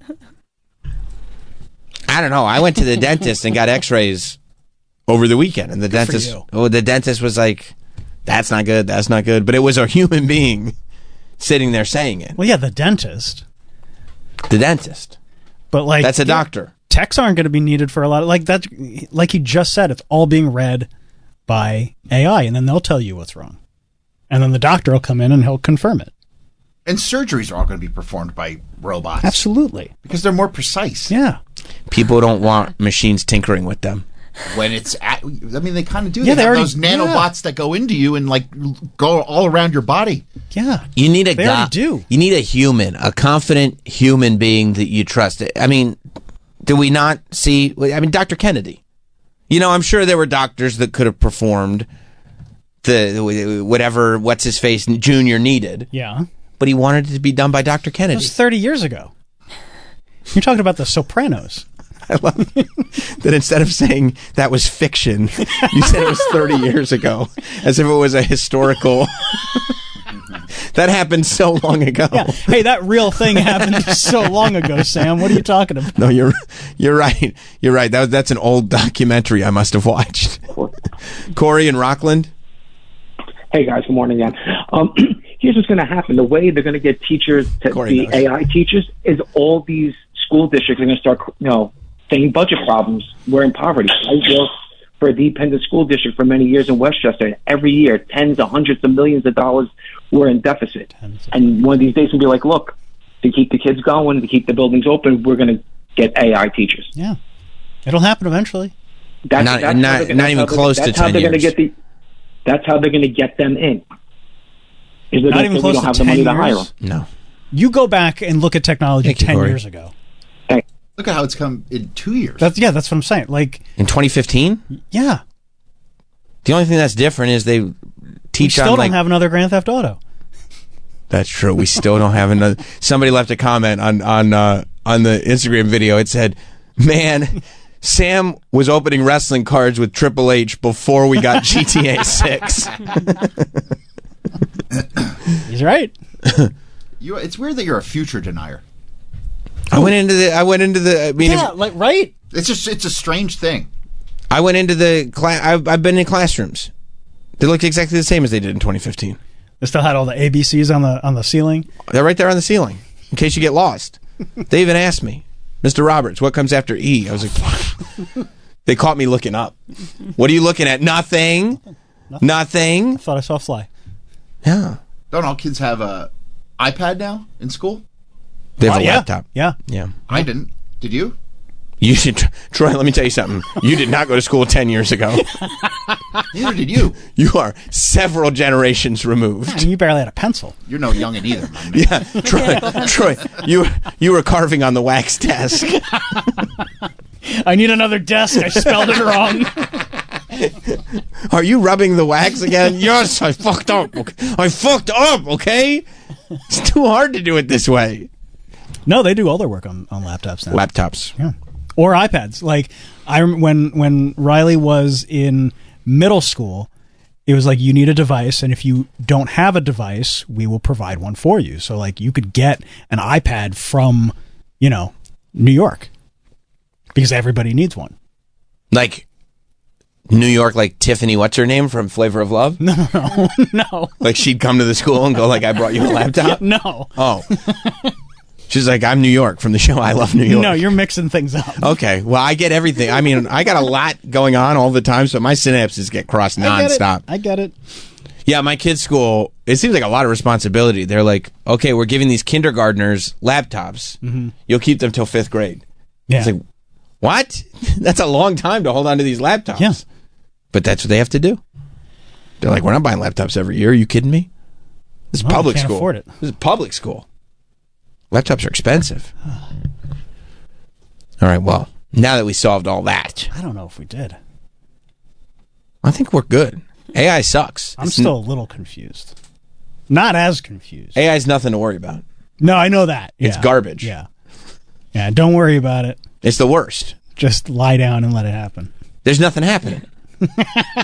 Sucks. Can't even spell words right. You ever ask it to like make a sign and it's just like Yeah, it fucks it all up. It's not even real letters. No, it's like, what the No. hell is this? You gotta get in and with tinker with the thing that it made you. Troy thinks the words are misspelled, but he just doesn't know how to spell. That's a good point. That's true. I thought it was an AI phone screen system we were using. These words are all wrong. Yeah. They're all correct. Like, oh, never mind. Yeah, it's probably learning everything from Troy. That's not how you spell pieces. The AI's like, "I'm sorry, Easy. I was learning from the wrong person." Oh. All right, let's take a break. Chris DiStefano scheduled to come in this morning. Just checked in. He'll be here when we get back. Stay right there. We'll be right back. The Sam Roberts Show.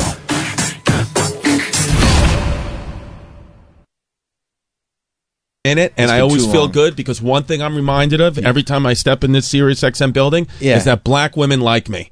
The black women who work in this building, the security guards. I got downstairs. I came in. I said, "Hey, I'm going up to Sirius XM." She was like, "Ooh, is that hair real?" And I said, "Yes, it is. Yes, it is." As a matter of fact, she was like, "You got that curl and everything, baby." And you do because you know what it is? Yeah, it's a very almost like 1950s, 60s James Brown thing going on. Do we like it's it? A pompadour. You like that? Chrissy like Pomps. That? Chrissy Pompadour. Yeah. And so I like it. And so she hits me, like, feeling downstairs, said she liked my hair. She was like, "There ain't nothing to hate about it, baby." And I was like, "Nice."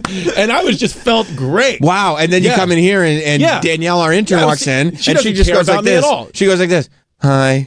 Yeah, that's it. She doesn't care. She's not talking to me about my hair, about how handsome I am. She doesn't care. She's just in her white world. Right. In her dumb white world. Right. You want to be in black people's world. You do. That's the world that I want to live in. And is this new? That's why I've moved to the Bronx. You moved to the Bronx? No.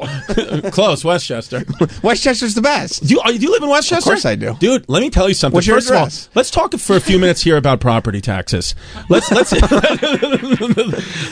about how You know, because here's the thing. Any old guy that yells at me about moving to Westchester or Long Island and saying, your property taxes, you got to pay those property taxes. Right. Here's the thing. Right. I do. But you know what? At least I'm paying for taxes for my property and for my kids to go into a school district that I like, that I kind of have a say in, and everyone's around. Because when I'm living in New York City, I'm still paying taxes, by the way. You pay 4% more living in New York City than you would in Westchester and Long Island. So there's that right there, okay? Whoa. So you could suck my ass, H&R Block. That's right. I know that. That's right. Take that to the bank. Yeah, take that to the bank. Yeah. And then you're paying for taxes of a city of some of these things I haven't approved. No. Some of these things, like for example, I'm parked right out here right now, and I told Travis we're going to do a little test right now. We're going to do a little test because I'm paying 4% more taxes, still active New York City resident, to see I'm paying for a police force. I'm paying for the rules to be enforced. That's what I'm paying for. Family safety. Now let's see. I'm parked outside this building in a commercial loading zone. And you just went street parking for this morning. I went street parking. I said I'm not paying for the garage anymore because every time I pay for the garage, it's $90, and if I get a ticket, it's $60. So I'll win. I'll save Chrissy money. Discounts. But exactly, Chrissy discounts. I have to discount because I'm paying high property taxes. Right. So I do have to save money somewhere. Sure. So I said, if my car doesn't get towed or ticketed, 4% taxes, not worth it. Right. Getting out of New York City. But if they come and tow my car, I'll say, well, at least the money that I'm paying right now, being a New York City resident, at least you're enforcing the law. Because nobody's been enforcing the law lately, and that's why I'm out. It is. It's a terrible place, this New York City. Seriously, dude. It's horrible. I mean, Travis lives in Staten Island. It's horrible. Grimes Hill. That's where I used to live. And he brags about it. And where Travis lives is nice. Yeah. I mean, Travis lives in an apartment complex where like all the wealthy people live. So it's a funny it's a funny thing to be like, ooh, Grimes Hill, and then you're like, yeah, I got a one Betty. So you live in Westchester but also have New York City residence. Well, no, I've just recently put an offer in on a home that hasn't been accepted yet in Westchester. So I'm already saying that I live there, but the offer can get rejected, and I can also do what I've done the past 5 houses I've put offers in on, walked out after the inspection. I've gotten an inspection, said I'm not doing this, and the inspector said the house is fine. Everything's great. I'm like, yeah, but now that I've been in it for an hour, I don't want it. Right. So you walk out, it's just you're not feeling the vibe anymore. The first 5 minutes, what I like to do is I like to walk through a house fast. Right. And I go, this is it, do it, book it, let's go, offer. This is a good house. And then my family's like, wait. I'm like, no, do it, let's go, we gotta go. Sure. And then I go back in, and she just Jasmine makes me sit there in the house, and then I start to realize, oh, I don't want to live here at all. Well, let me ask you this. Do you think it's the house, or do you think it's you sitting still for an amount of time is always going to be a negative experience? I think always going to be a negative experience. I think I always want to be in 10 places at once. Okay. And I think that I had a good life on Staten Island. I had a good mortgage rate. Shout out 2.8% mortgage rate. Shout out to the 2.8. Shout out to the 2.8ers. And I lived in Toad Hill, which is the equivalent of Grimes Hill. Toad Hill, Grimes Hill, very prestigious places on Staten Island. That's nice. I had a house there. I had a pool. Whoa. In-ground, motherfucker. Wow. Yes, I had an in-ground pool. Mike Boschetti lives not far. Mike Boschetti, yes. I used to see Mike Boschetti walking up and down trying to eat squirrels on Ocean Terrace. So that's great. I used to see him. And I had it made, man. And then I said to myself... Right. I said to myself this. I said, you know what? Things are too perfect. I'm sitting still too much. Right. Let's get a little chaos in here. Chrissy Chaos. Let's Chrissy Chaos. Sunday nights. We've changed the time. We've changed the time. Sunday nights, 8 o'clock. Now it's mostly stand-up based podcasts. Well, I've seen the format. It's nuts. We'll talk about it. It's a little different. I like it a lot. Views are down. But that's okay. It's an adjustment period. That's okay. But listen. Right. So I said to myself, right. You know what? Right. You know what?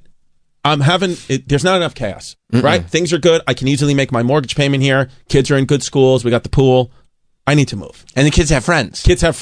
Everyone's set up for success now. We got to move. We could, because now it's not just you. You could upend the children's life as well. I said, listen, we got to get things moving. Right. So I said to myself, I come home one day and I say to Jazz, I say, listen to me. I don't like living here anymore. She was like, what are you talking about? We just renovated the kitchen. And I was like, I understand that. But I can't walk to a bagel store. And she was like, what do but you can drive to one. I was like, yeah, but I need to walk to one for my creative flow. I need to walk to one. Oh, for your creative flow. That's what I said. Mm-hmm. I said, I feel like my career's stalling. She was like, you have Radio City sold out. I was doing the show like 3 days later. This is 3 days before I do Radio City. And it was sold out. Sold out. Completely sold out. That's a huge, I mean, for somebody to sell out Radio City sold out once, and that's the best thing they ever did, well, that means they had a great career. And I'm not bringing that up to brag. I'm bringing that up to because I'm going to get to there's a point to me saying that. None of this felt like you were bragging. Yes. Okay. I did. Look at this guy. Yeah, I was just thinking that. This guy looks like Staten Island scum.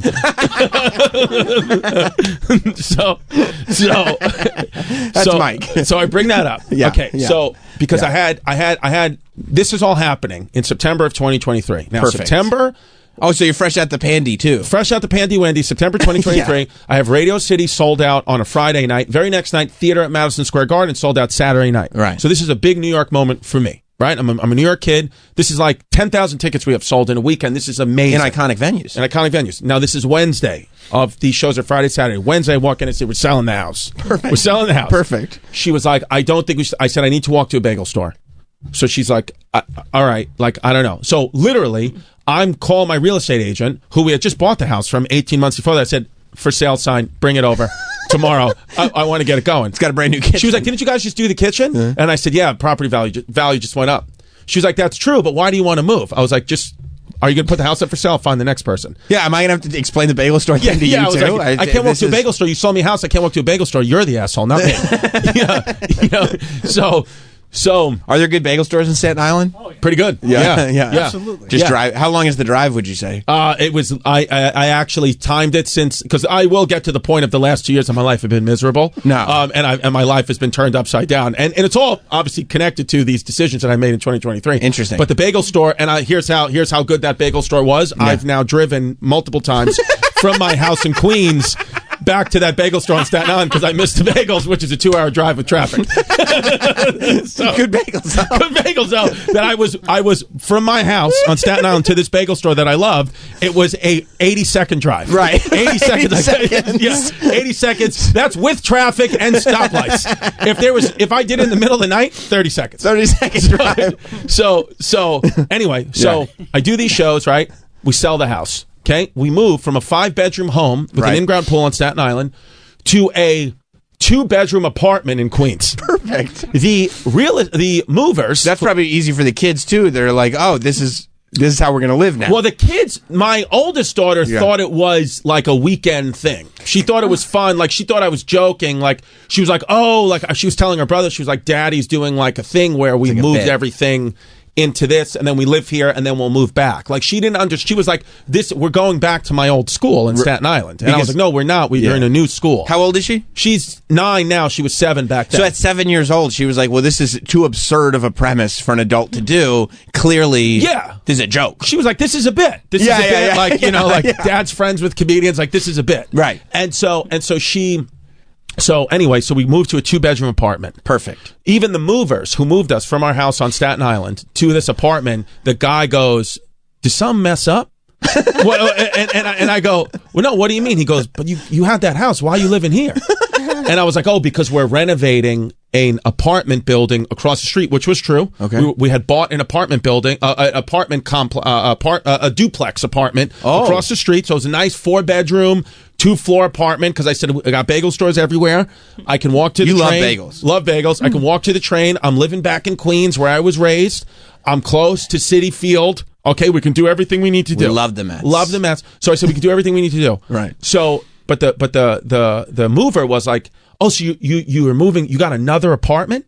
So you moved from that house to that apartment?" And I said, "Yeah." And then he goes to me, "You trying to get a divorce?" And I was like, "No, it's going to be good. Going to be good." He was like, "All right." So like, you know, and then we left, and then literally, we got it. And I'm trying to sell this. I'm like, "This is going to be great." Blah blah blah.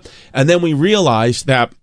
I have 3 kids. So one of my stepson had his own room. Then my daughter and her little sister had the other room. And then I realized that the bed our bed wasn't going to fit in the 3rd room. Sure. So we had to have our bed in our living room. So we went from a 5-bedroom, fully renovated home to now our bed's in our living room. And then the number one thing that is not okay with my fiance, Fagance. The number one thing that is not okay with her. She's from Sunset Park, Brooklyn. Okay, grew up in what she considers the hood, even though I respect Puerto Rican people. Shout out to EI. She calls it the hood. She's Puerto Rican. She cannot handle roaches. Cannot handle roaches. Can deal with mice all day. Roaches, it's a trigger from her childhood. She cannot handle it. Okay, she grew up, The very first night. Right. I'm talking about night numero uno. Spanish-speaking audience. Shout out to them. Shout out to them. Shout out to Sunset Park. Numero uno. We are sleeping on our bed in the living room. And a roach crawls across her forehead. On the bed, on the forehead. On the forehead. Do you know the level of infestation that has to go on for a roach to be so brazen? They're like, well, I have to get from point A to point B. Let me just cross this forehead. On the forehead. And I swear to God, she, in the middle of the night, screams. She goes, there's a roach on my head. And my 7-year-old daughter woke up. She goes, it's probably just one of Daddy's bits. Yeah. Like a prank roach. Yeah, like a prank. April Fool's. Yeah, April Fool's. So within 24 hours, my life turned upside down. And then to make all And whose fault was it? I'm going to say the real estate agent on Staten Island. Yeah. So then in 24 hours, my life gets turned upside down. Now, to make matters even worse, that all happened. We moved out on a Friday, right? Middle of the night, Friday night, roach closed forehead. Because we've had to talk about this in therapy. Not forget, you've neglected. Why would you have to go to therapy? Okay, we're going to get to that. I neglected to tell Jasmine that at 8 o'clock that morning, when she's here in the roach-infested apartment now, from the beautiful 5-bedroom house with the bed in the living room, that I'm getting on a flight at 10 a.m. because I have shows in Vegas. So I have a show at the Cosmopolitan in Vegas, and I won't be home till Tuesday. And you had neglected to mention that? I neglected to mention that. And so I'm getting up. I'm like, I got to go to the airport. And then Jasmine goes, now that better be one of your bits. Oh, God. And I said, hon, I forgot to tell you and that I have a show in Las Vegas. And she was like, well, you need to cancel it. And I was like, well, the thing is, I can't cancel it because the money that we're making, I actually need to, because I actually sold the house for less than it was worth. I made a mistake. You sold it. Yeah. You did not make money on the house? I did not make money. So I said, I kind of messed up here. So everything's going to be fine. Buy high, sell low. I just got to go to Vegas. I have to go to Vegas. And she's like, but the show is tonight, Saturday. Why are you coming home Tuesday? I said, because the hockey team, the Knights, the Vegas Knights, I said, they've asked me to stay an extra day because, they have like this wheel that they have people spin, and they're going to have me spin the wheel to start the show. It's like a big siren, and it gets the crowd going. And she was like, and you're going to stay an extra day to spin the wheel at a Vegas Knights game. Well, we're still in this roach-infested apartment, and the whole life got turned upside down. I was like, yeah, I got to spin the wheel. I promised that I'll spin the wheel. I promised I spin the wheel. I gave my word. I gave my word. I can't back out. And she goes, if you go and spin that wheel. Oh, my God. On Vegas Nights, she goes, there's a 99% chance me and your children will not be here when you get back. Oh, just know that. We're gonna buy our house back for more money than we sold it for. We won't be here. And she said, and so I got back. I didn't do it. You didn't do the wheel? I did not spin the wheel because what I did is I traded. I said, can I spin the wheel in 2 weeks? So I said, what I'm going to do is I'm going to take Jasmine to Vegas in 2 weeks as like an impromptu trip. Hey, I'm sorry, but then I'll spin the wheel. And whatever. But now you're going back to Vegas on your own. Going back to Vegas. Well, what happened was, and then 2 weeks later, I got COVID, and I had to cancel the whole thing. Okay, all right, perfect. So we still haven't spun the wheel. Okay, that's still something we're working on. That was 2 years ago. Yeah, 2023. And my career's been going down. So now, I can't spin the. Now I'm not even on the list. It's not invited to spin the wheel. Can't do it anymore. No, you had a lot of buzz at that point. Yes. So then I dealt with a woman for all of 2024, and I'm not making this up. This is 365 days in a row. I dealt with a woman who cried herself to sleep every night. For a year, for 365 nights. And it was funny. On New Year's Eve of 2024, I said, you made it. You made it every night. Every night you cried. And she was like, yeah. So, and then we went through therapy, and the therapist actually... When did you start therapy? We started therapy, so I moved that house. We moved into the apartment September 28th. 2023, and we started therapy October 1st, 2023. That's quick. Yeah, so 3 days later. Yeah. We started that 3 days later. Okay. So what our therapist has told us is What happened here was that you displaced your anxiety. You didn't know, you had so much anxiety about Radio City and Theater at MSG. That's why I brought it up. Yes. You had so much anxiety about these shows being perfect because you're a perfectionist, and we've worked on this. You literally couldn't put the anxiety on that situation. So what you did is you displaced it and you moved it on to selling a house. So now you're not thinking about Radio City and Theater at MSG, which she was right. Right before I'm going out in Radio City, I'm texting the real estate agent, do we got offers? and they're bringing me out. Right. And I'm like, we got offers. So now you're not even thinking, because this moment is so big for you. Yes. Stand-up is something that, I mean, as long, I've known you for 15 years. Yeah. And this is all you've been working towards. Mm-hmm. It's happening. Yep. And not only is it you need it to go perfectly, but just the gravity of the moment that, holy shit, like, this is actually happening is so massive that instead of dealing with it, you upended your whole family and sold your house. 100%. That's why I did it. Interesting. And so now we've been, so we move out of that roach-infested apartment. And why? Because there was roaches on our foreheads. Gotcha. And then remember that little piece of the apartment that we had that I bought? Like that I bought the duplex that I bought? Yeah, that fell through too. No. Yes, that fell through too because they looked at my career and they said, we don't understand how you get money one month and then no money the next month. They said, I'm Chrissy Chaos, baby. It's being a comedian.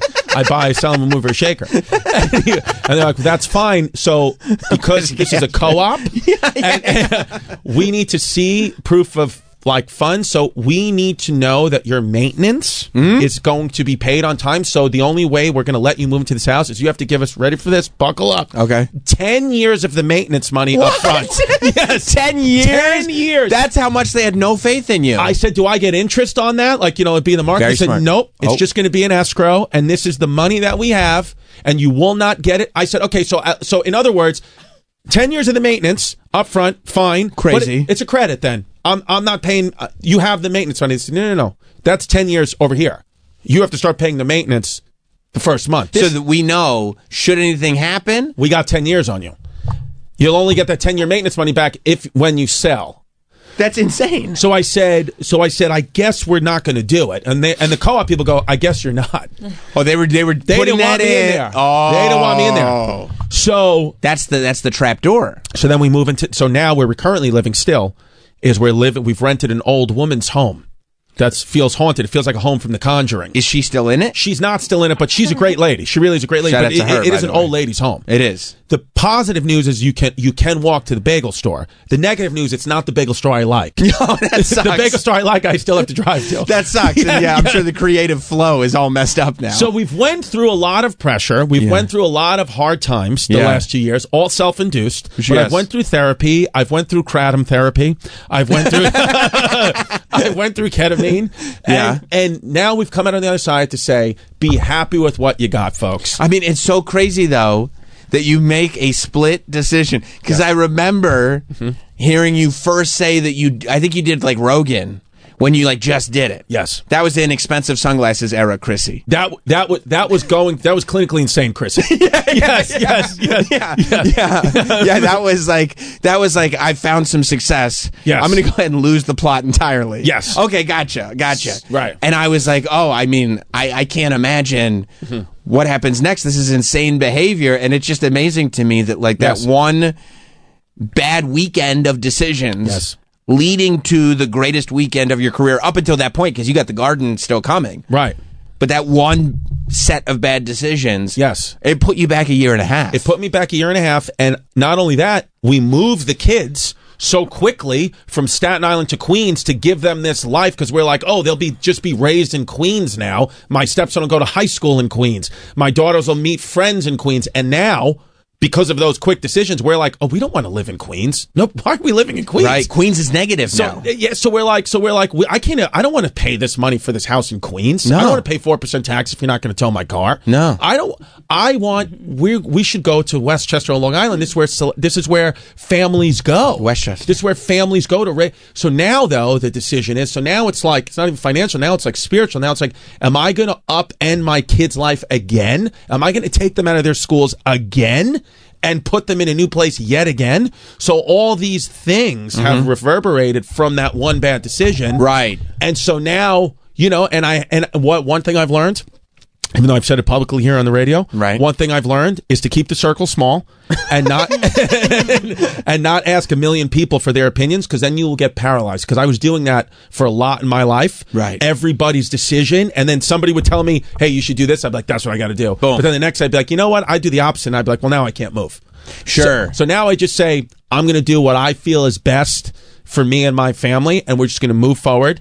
And I'll handle whatever else happens. Right. That's what I've done. So I think what would be best for me and my family is to actually kill myself and let them get the inheritance. That is. So then they can have the money, and then they don't have to deal with me. But make sure you do it after the garden show, because that's a big money gig. Well, here's a little here's a little asterisk I'd like to make to that garden show. We're moving it to the theater.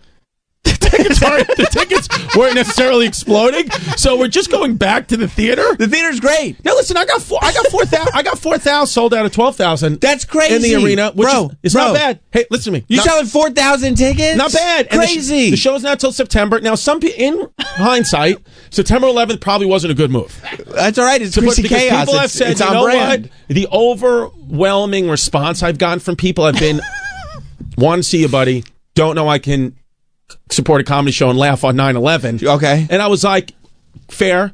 You know, I said, what if I was going to give some money, some of the proceeds to first responders, like it's a 9/11 themed show. They're like, I know, but I just, I'm not going to go. It's 9. If it was 9/12 or 9/10, I would have went. I'm not going to go like, oh, you want to come with me to this comedy show at the Garden in Manhattan. Right. It's on 9/11. I'm doing it from ground zero.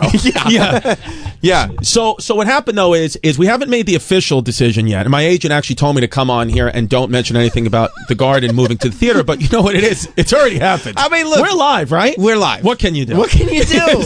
What can you do? Mikey B, it happened. Big Don't have me deal. go on the radio then. It's like the same thing as like, if you want me to stop eating dog food, stop making it fucking taste so good. Right. And look so good on these commercials. We've known each other for how long? 15 years. You gonna come in here and lie to me? I'm not gonna lie to you, baby. No. I know we're having a real conversation. I know you said you had hair. Right. Right. And you still do. It's the best it's ever looked. And that's why the black ladies, you just walk right past them. They love it. They say, yo, your hair real. That's right. They do say that. So we're gonna maybe move it, possibly. But maybe not. If you've bought a ticket though to the theater, to the Madison Square Garden, I want to say thank you very much. You're coming to the same building, baby. Right. On September 11th, except going upstairs, we're gonna go downstairs. Big deal. You're just gonna go to that basement, boo boo. Big deal. It's still 6,000 seats down there. But by the way, or if there's an influx today, 100%. We just sold a ton of tickets now. 100%. And by the way, it's not until September. That's a long way away. Long way away. So, but it is one of those things I do kind of feel like if you're going to do the arena at Madison Square Garden, you got to do it like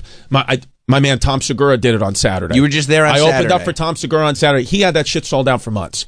Nate Bargatze's doing it, added a show. Matt Rife adding a show. You got to do, if you're going to kind of scratch and claw and get there, you're not ready yet. Go back down to the theater, folks. Right. It's no slight to still be able to do 5,000-6,000 in your hometown. Bro, by the way, something has happened with comedy. Right. Where they're like, no, if you're not playing arenas, that's what you're supposed to be doing. That's not what you're supposed to be doing. No. That should be like the weird outlier thing. Yes. Theaters is... Comedy was designed to grow and grow and grow until when you hit your peak. Yes. Theaters. So that's where you should be living. That's what you should be doing. And I would love these two bears, one cave convinced everybody otherwise. Unbelievable, dude. It's crazy. And I got to be honest with you. I am happy that I had the opportunity to open up for Tom Segura last night. I followed Redman. I saw that. Who was calling Tom Segura Tom Cigar. and Dead Serious said, yo, I love this man, Tom Cigar. I've been listening for years. Yeah. Like, it's Tom Cigar. Tom Cigar. And so he had no, obviously, so we told Redman, I introduced myself to Redman. I said, myself and Joey Coco Diaz are the openers. So, Redman, you're going to go up, do your thing. And then. What did he do? He sang for he did some of his old school songs. Oh, that's 15 great. minutes. So it was great. He killed. That's awesome. And then I said, and then Redman said, I got you. And then Tom Segura's team said, listen, the lights are going to go down. And then Tom from the back is going to bring up Chris. So all you do, Redman, is you do your set, say goodnight to the crowd, thank you, and that's it. He goes, got you. So Redman does his song, and then at the end of his song, he goes, now, y'all ready for the man you came here to see? Okay, no. Y'all ready? No. And then he goes, He goes, "Give it up for my man Tom Cigar." And so Tom had to get on the Voice of God mic and say, "No, Redman, no, it's not time yet. We got the openers." And then Redman comes downstairs and goes, "Yo, I forgot about y'all." And then gave us both pounds. Right. Didn't stay for the show, got in his car and left. Didn't come to the dinner, just walked out. And I respect him for that. But what I want to say is I'm happy that I was able to do that show to open up for Tom and hit the stage at MSG because I had no pressure. I had zero pressure on me. Where even when I did Radio City and theater at MSG in 2023, before I sold the house, I don't even remember it. It was like a blur because I was so nervous about where this 15 minutes, do your hits, then I get to watch Tom Cigar do his thing. Yeah. Brought up Joey Coco Diaz. Oh. I felt every second of Saturday night. I felt like, wow. So I'm almost thankful in a way because it's looking like it's not going to happen for me at the Arena 9/11. It will happen in the theater. So it's looking like I got to touch that stage. And by the way, maybe you will again. And maybe I will again. Here's the good news. The good people at MSG have told me, hey, listen, you move it to the theater, it's all good. This doesn't affect your chances of getting to do the Arena again. It's just about tickets. I had my my manager at the time thought that I could do the Arena at Madison Square Garden and also Forest Hill Stadium, which is 14,000 seats, on the same day. He's on the same day. So we would call that is an oversell. That's what we'd call that one. Because I'm sitting at 4,000 tickets right now. He thought I could do 40,000. So what your boy's going to do is I'm going to go back to the theater. And here's the good news. If I go back to the theater, now I can come up. I can play Tarrytown Music Hall in Westchester. I love Tarrytown. I could do the Paramount Long Island. I could do Count Basie in Red Bank, New Jersey. These are great venues. We could do all what we like to call the tri-state area. We love the tri-state area. I could come back to the tri-state area, folks. Yes. Where I couldn't if I was just doing the Arena. Everybody in the tri-state would have to come see me. Oh, that's interesting. Contractually obligated. Can't perform within 90 miles if you got a show on at MSG. Unless you sold it out, but I wasn't going to sell it out. You weren't? So now, I was not. Okay. But now if we move downstairs, if we go downtown to the theater, now we sell that out. We're already sold out at the first configuration of the theater at MSG at 4,000. I could just fucking lob it off there and say, you know what, we're done. That's what you see. That's my New York show. Boom, September 11th. But guess what? September 15th, come see your boy, Tarrytown Music Hall. Come see your boy, Paramount Long Island, Count Basie. That's great. Foxwoods. Plus, you don't have to worry about... Yes. The theater at Madison Square Garden is a huge gig, and you don't have to worry about it because you already sold 4,000. 4,000. You know what? Sabrina Carpenter will be upstairs. I'll be downstairs. Big deal. That's Sabrina Carpenter doing her thing. You know who I saw at the theater at Madison Square? Ricky Gervais. Exactly. Come on. Exactly. Come on. And it's like, it's already, dude. It's better. Here's the thing. Have I already not fulfilled my New York City dreams? Radio City already did it. Theater MSG already did it. 2 Puerto Rican kids already did it. Already did it. I'm New York, baby. You're as New York Live by the bagel store. Right. Look at my fucking hair. You got the Islanders logo on your jacket, but it's like the 94 Islanders logo. Exactly. 95, like the Fisherman logo. I have to do the Arena? Let Tom Cigar do it. He'll have a blast. That's it, dude. Have the time of his life up there. It doesn't matter. No. It doesn't matter. No. You know, man. And we'll do a Staten Island thing. You know, like when we do the theater at MSG. You know, Tom Cigar at Redman. I'm gonna have fucking. Right. I'm gonna have. You know. Sure. Mike Bichetti. Mike Bichetti. Yeah, I'll have Mike Bichetti open. Yeah. I'll have. He'll be flossing squirrel out of his teeth. You know? Yeah, dude. I'll have Ghostface Killer come out. Ghostface will come out. You kidding me? Why not? I'll have Little Mo Mozzarella come out. Right. Start throwing semolinas at people. Right. Why not? Why not? Have a great time. I gotta, you know, so. Plus, it's you, it's Chrissy Chaos. Right. But with that being said, you know, and I also do have to move it for financial reasons because I don't know how I'm going to afford those property taxes in Westchester. Right. So if I'm not selling tickets, because the thing is, here's the thing. If you don't sell all those tickets at MSG, you're going to lose. You're not only going to lose money, you're going to like owe them money. Right. So it's like, no, dude, why don't we just all... Because imagine selling 5,000 tickets, you're playing at Madison Square Garden, everything's good, and you're like, yeah, you owe us money. Yeah. And that's the other thing. Sucks. I got to feel like a loser for selling 5,000 tickets. Come on. That's a bad... Can't do it, dude. Nope. Can't do it. That's a bad spot for comics to be in. To somehow be convinced that you're less than... because 5,000... Are you kidding me? Come on.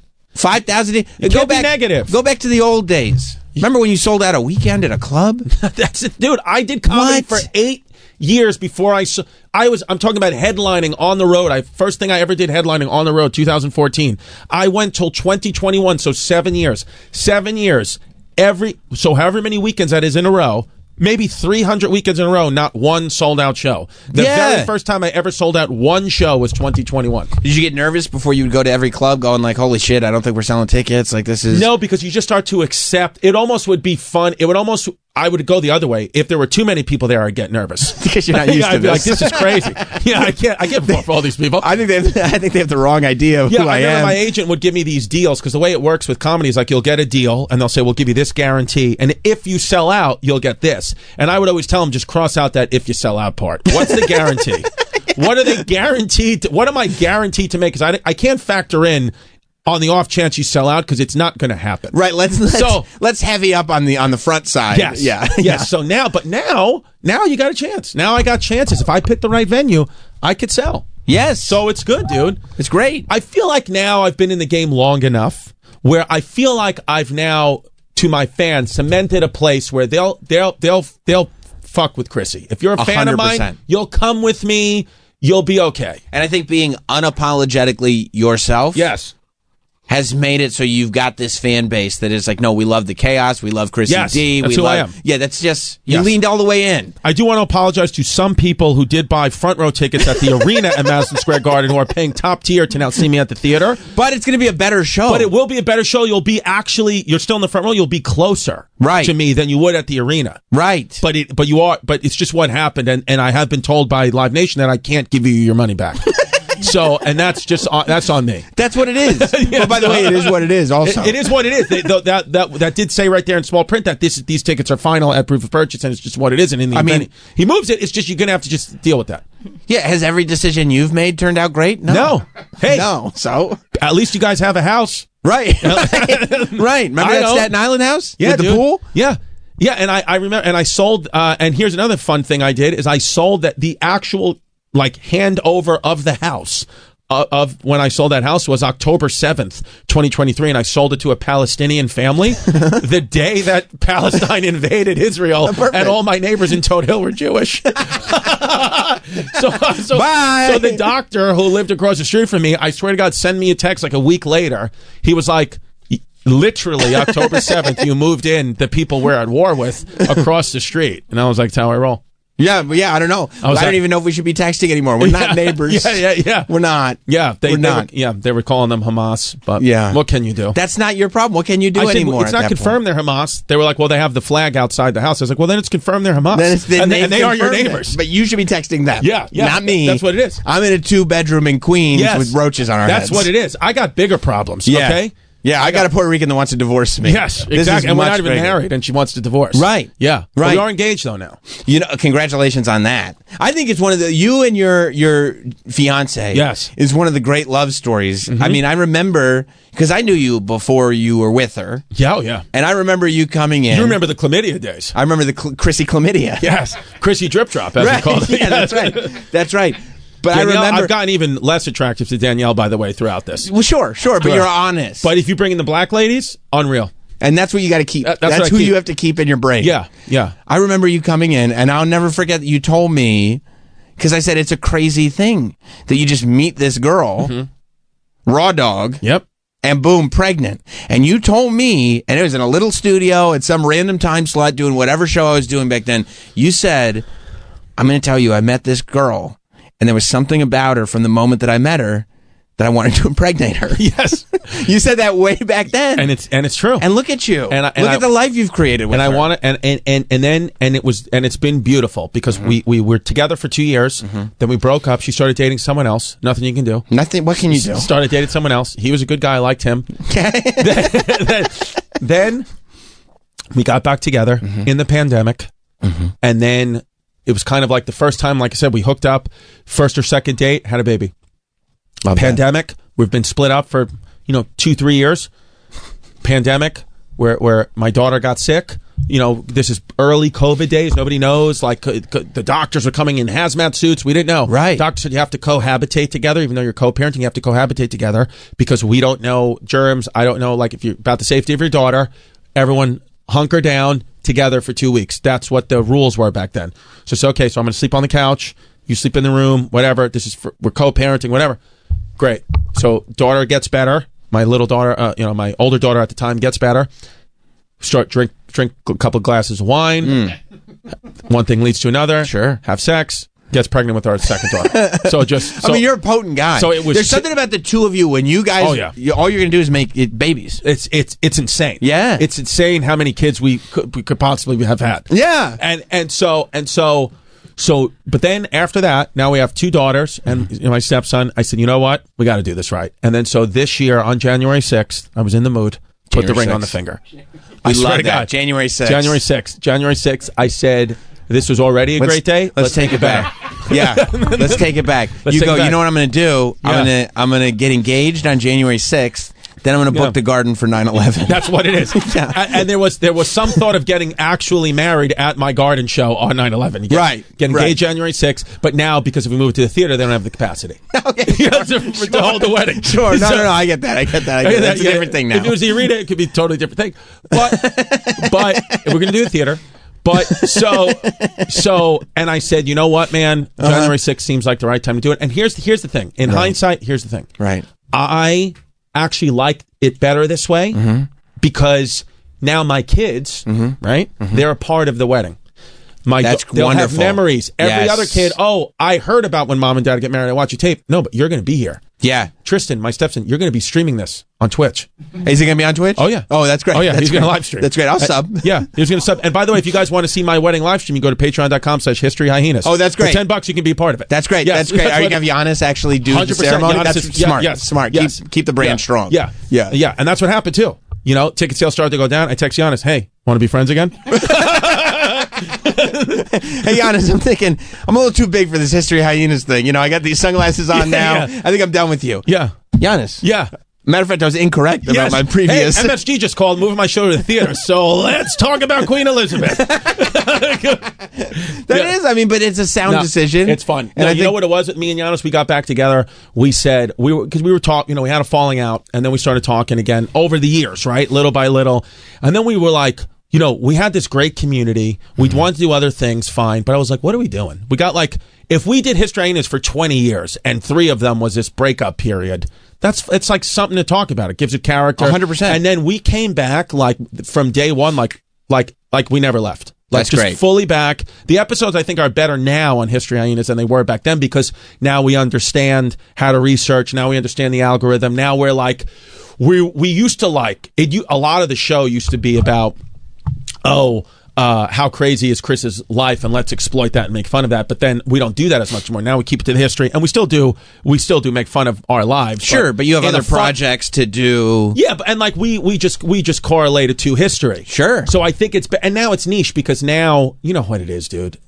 Really, another podcast with 2 white guys just talking about nothing doesn't work. No. So we get very specific. So we have a smaller fan base, but they're mightier. Yeah, because they're like, of course. if you don't like history, the show may not be for you. My pitch, though, for people who don't like history is, do you want to have a fun fact at a party, though? Right. Listen to our show. You'll laugh along. We speak like a different language on the podcast. Like, you got to know the show. We say things and terms that's like, if you're not a fan, you don't know what we're talking about. So that's cool. It's like in-house, esoteric, like we're our little group here. Yeah, community. And then we give you a nice little fun fact, and you'll say, "Oh shit, I didn't know that." And that is the type of thing that you can convince people you read books and stuff. Yeah. When in actuality, like, did you know that Ulysses S. Grant, Civil War general, hero, was drunk and dilapidated and penniless at the end of his life? And do you know who wrote his autobiography? Who? Just to give him some money? Who? Mark Twain. Shout out to Mark Twain for doing that, by the way. Shout what out a Mark good Twain. dude. Really good. You know, Nicole from the Morning Mashup is very sexually attracted to Ulysses S. Grant? Really? That's a true thing, yes. Yes. The old pictures of I him. think you were going to say she's very attracted to me, and I would say, well, she's not a black woman. That's right. So she can't. So no good. Yeah. Very sexually attracted to Ulysses S. Grant. Well, he died of throat cancer. He was probably eating that pussy. Probably. Because that's the thing. When you hear anyone have died of throat cancer, it doesn't matter. They were eating that pussy, eating that ass. 100%. So at one point, honestly, when I'm a much older man, that's how I want to go out. 100%. Because the legacy. You know what I mean? Legacy. It's important. Ulysses S. Grant used to get hammered drunk, okay? Used to get hammered drunk and used to ride his horse naked through enemy lines. What a pimp. What a pimp. Guy would fuck around.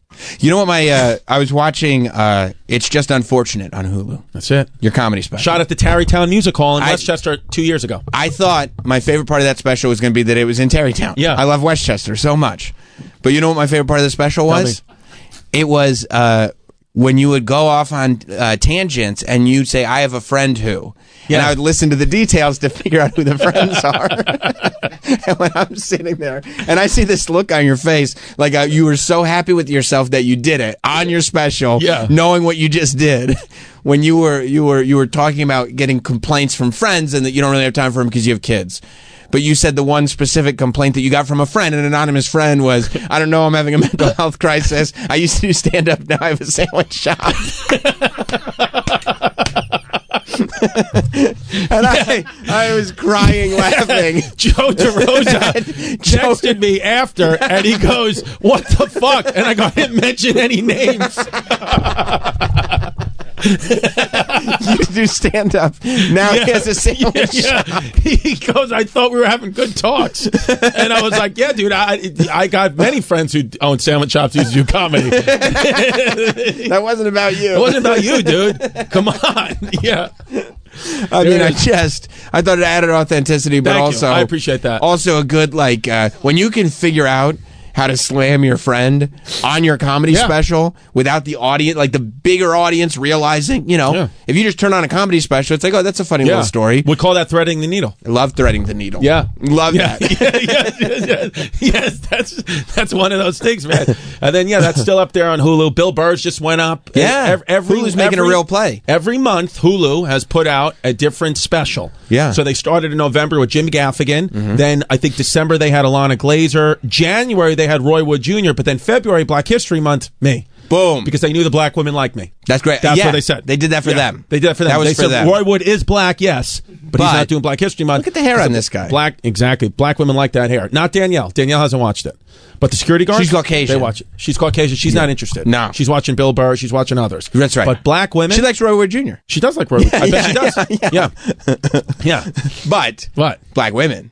Are you kidding me? I'm actually very excited to leave this building because the way that I feel when I leave is great. Because I definitely don't get that at home. Will you say something to her on the way out? Like, hey, thanks for helping out. I would say like you made me feel good or something like that. You will tell her that. I'd say I would kiss you on the lips, but I think this is a cold sore. That's smart. Because then she's going to know you're sensitive too. Yeah, it's going to censor it. And it's like, just get it out of the way. I do have herpes. You don't get compliments at home? No, I get more of, when are we buying the house? When is this nightmare going to end? Sure, I get more that. of that. So if you want, some It's cultures been 2 years of a that, nightmare. Might consider that a compliment. It depends culturally. Everyone's different. But here in American culture, when is this nightmare going to end is usually not a good thing. No, usually not. My 3-year-old loves it. My 3-year-old's like, she's just on my side. Cool. She loves, She loves it. She doesn't know what's going on. She's having a good time. We're going to the park every day. Right. My 3-year-old we just sit there, and my 3-year-old likes to watch CSI, and that's what we do. That's CSI. She likes to watch that. I didn't know that was like a show for 3-year-olds. You know the show Yellow Jackets, where they land in the woods and eat each other? Of course, I love Obsessed, that. My 3-year-old. The 3-year-old loves Yellow Jackets. She loves to watch people eating each other. No, yeah, that's weird, because sometimes I have The Office on, and I wonder if some of the jokes are a little too much for my 8-year-old. No, yeah. So the 3-year-old watching Yellow Jackets is a wild thing. We were watching David Blaine the other day. David Blaine's got a good show out on Hulu. He's got a show? He's got a show. It's called Do Not Attempt or something like that. It's great. And there's this one thing where he's putting a sword that's on fire up his nose. And my 3-year-old turns around and goes, you can't do that.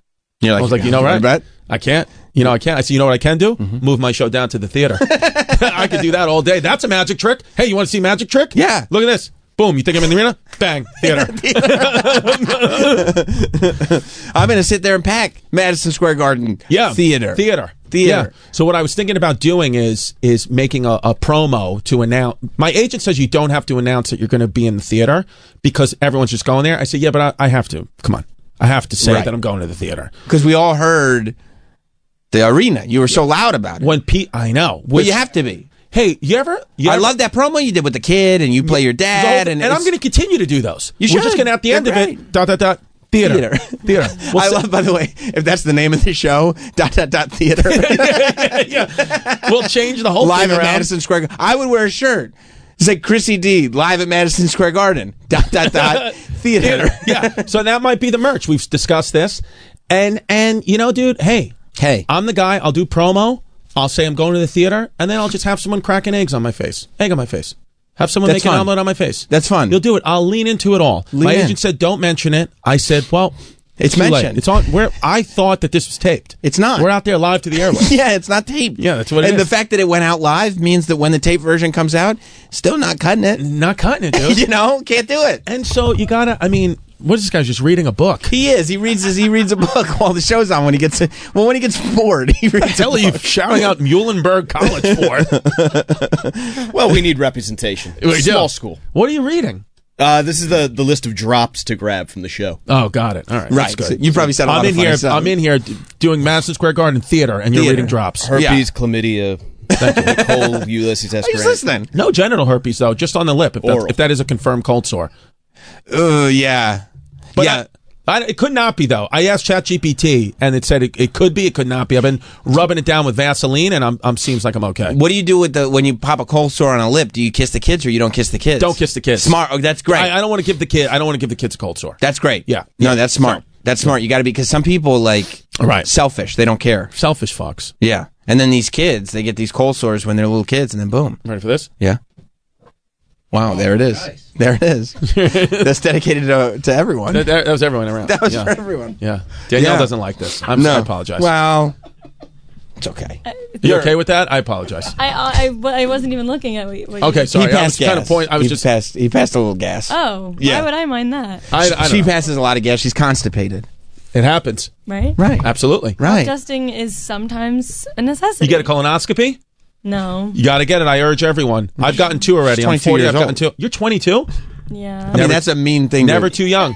No, you're never too young for a colonoscopy. It's just the way you said that. You're 22. That's it's mean. You know what I mean? Oh no, but I didn't mean that. I didn't mean. That's how it came across. Ask me again. Do it over. Okay, she's 22 years old. Wow. That's worse. You made that a little worse. Sorry. You made that a little worse. All right, do it again. Okay. No, Danielle, she's only 22 years old. Hey. Okay, I think the first one was fine. Okay. The last one was a little creepy. You're 22. Ew. Right? Yeah. No? I don't think so. 22, that's a great age. Do you know that at 22, Alexander Hamilton from the musical. Yeah. Alexander Hamilton from the musical, the Colonial Army. He was a general in George Washington's Colonial Army fighting the Redcoats at 22. And here you are working for Sam Roberts. Well, she's interning. Oh, sorry, right. So you're not getting paid. Okay. But still. Alexander Hamilton, though, at 22 is on the face of your $10 bill. Yeah. So that was 22. He was leading troops against the Redcoats in September 1776, 1777. Yeah, but big deal. Did Alexander Hamilton have a notes app that he's been keeping since he was 13 years old of all his pet peeves? No. Because Danielle's been keeping all her pet peeves since she was 13. So what we call that, there's a little thing we like to call autism. Is that what it is? Oh, okay. That makes... You never know. Could be, right? Could be. That's perfectly I respect fine. you. I respect it, Danielle. I respect the energy. So you think Westchester is the place? It feels like the place. Again, we put in an offer. We'll see. Right. It does feel like the place. The thing I have to grapple with is moving the children schools again. Yeah, but Westchester has the best schools. They do have great schools, but my stepson is a freshman in high school. So it's tough to make him the new kid as a sophomore. But he's coming from Queens? Yes. So he's coming from the city into Westchester. That's cool. Like he's going to be the cool kid. Danielle, you think it's cool as a young lady, as a 22-year-old lady? Okay. Yes, and then if you go into a suburban school district and you're like, oh yeah, no, that's the new kid. He's from Queens. That's cool. Instant credibility. Right, they like that. They like that. That's sophomore year than junior or senior. Sophomore, if we're going to do it sophomore year. Sophomore. And then my 9-year-old daughter, she loves it. She goes, I can't wait to be the new kid. I love to reinvent myself. At 9. That's what awesome. She said. That sounds like you. That's what she said, yeah. We have the same personality. As Jasmine has said, the only child I really, truly worry about is our 9-year-old because she's you. A clone of you. Personality-wise, she looks like Jasmine, but she got like your me. personality. Yeah, so I was like, "Oh my, that's amazing." So it's going to be crazy, and so we got to watch her and try to keep her in line, if we can, because she is wild but she's great. She's like a leader, and it's amazing. But she has said she wants to reinvent herself, and my 3-year-old has just been like, as long as I can watch shows where there's cannibalism. Sure, they have Yellow Jackets in Westchester. As long as they have Yellow Jackets in Westchester, it should be fine. She's good. So, what made you an insane person in your insane phase? Oh, yeah, right. So, Because that's when, like, didn't you spend like $100,000 on a watch or something like that? Yeah, but it's an appreciating asset.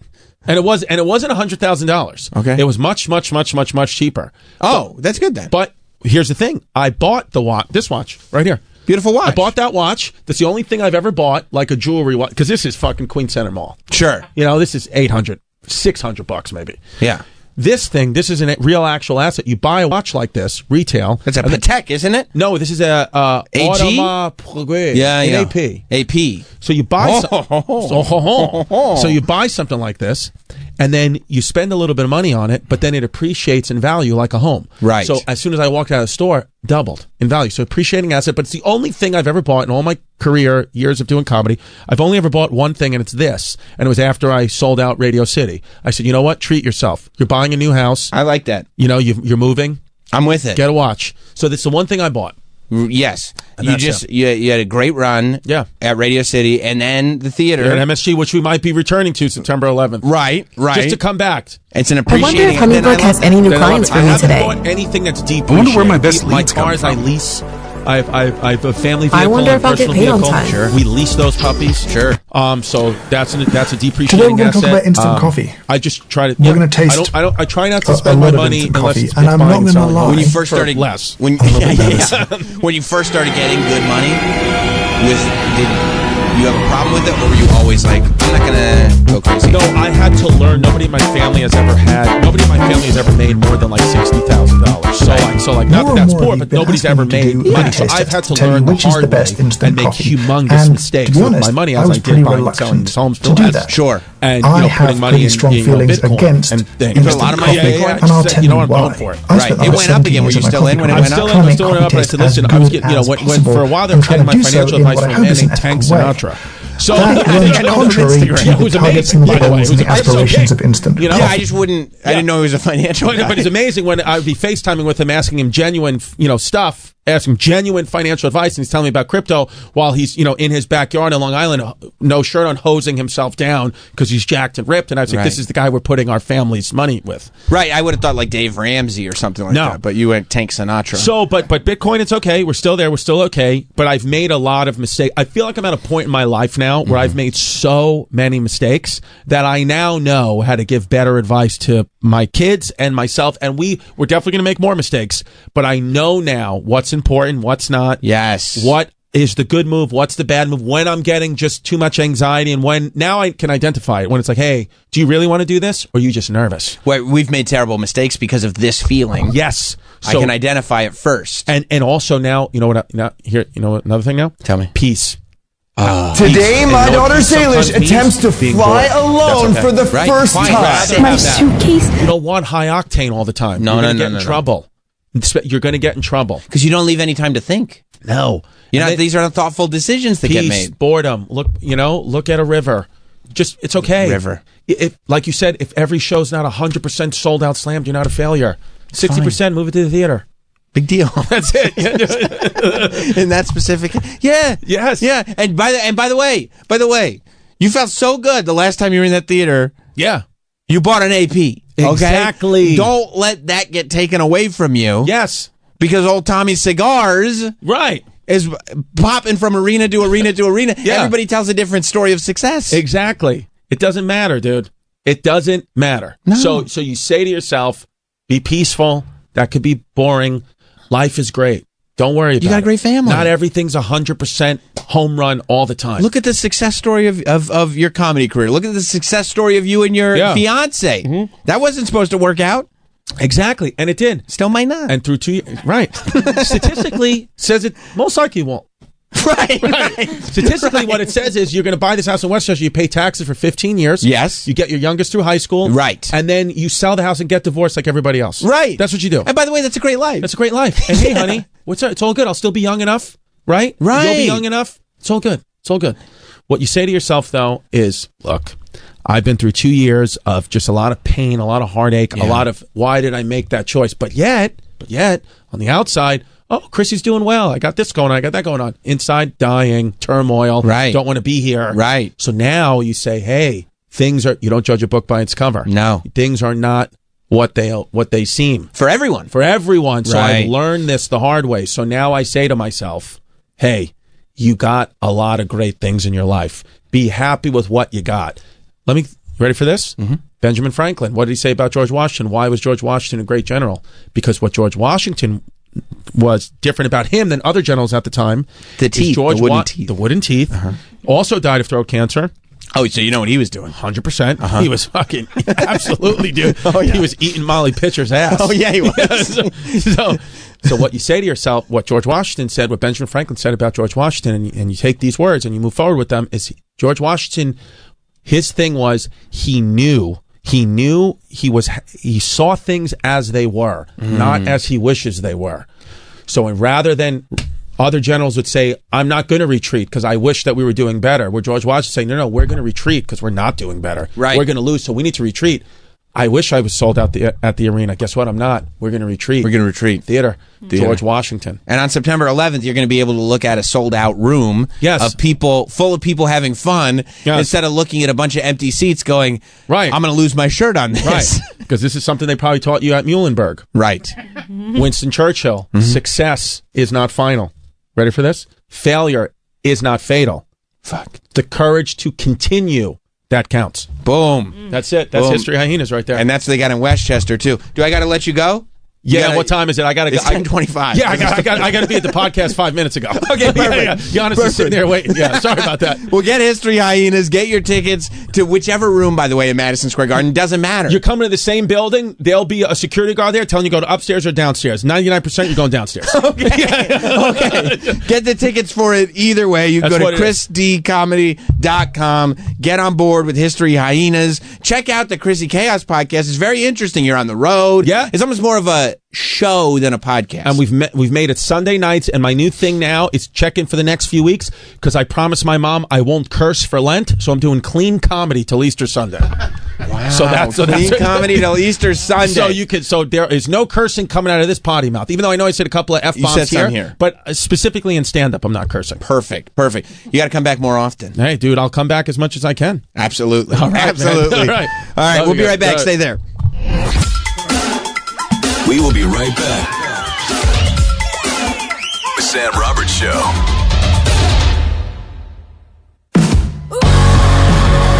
We're back.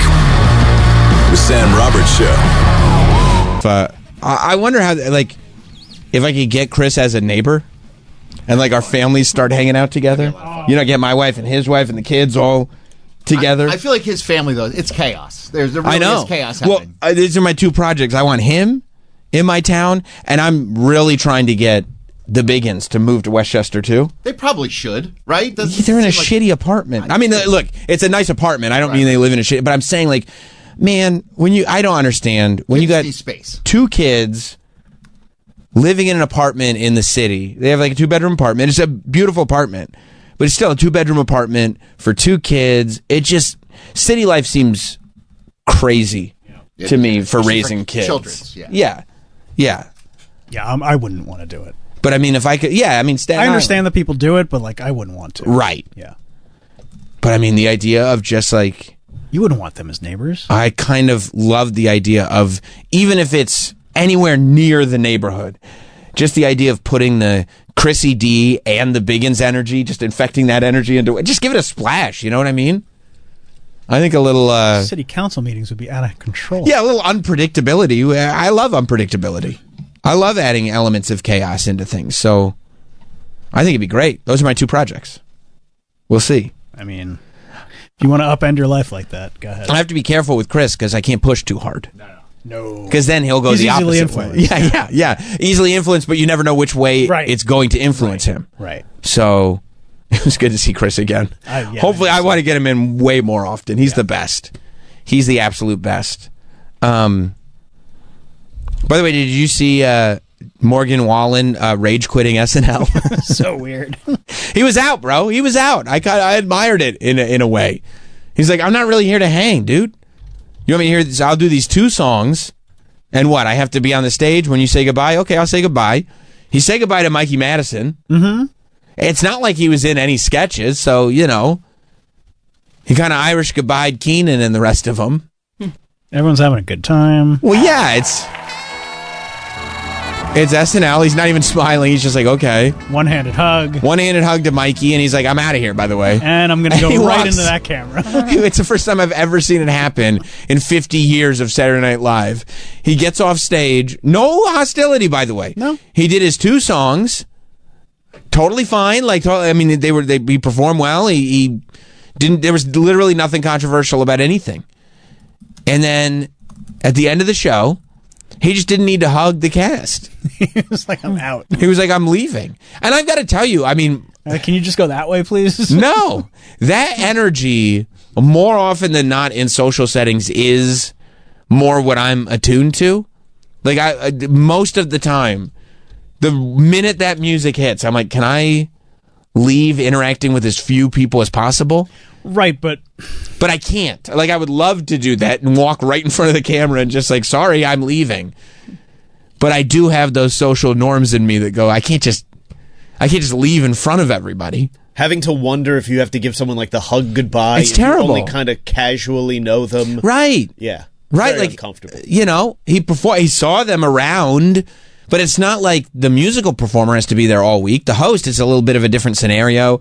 And Mikey Madison, I guess, is like working with the cast and everything, doing all these skits and everything. But when you're just performing, you know, I mean, you get there, you did your songs, I can leave now. I don't need to.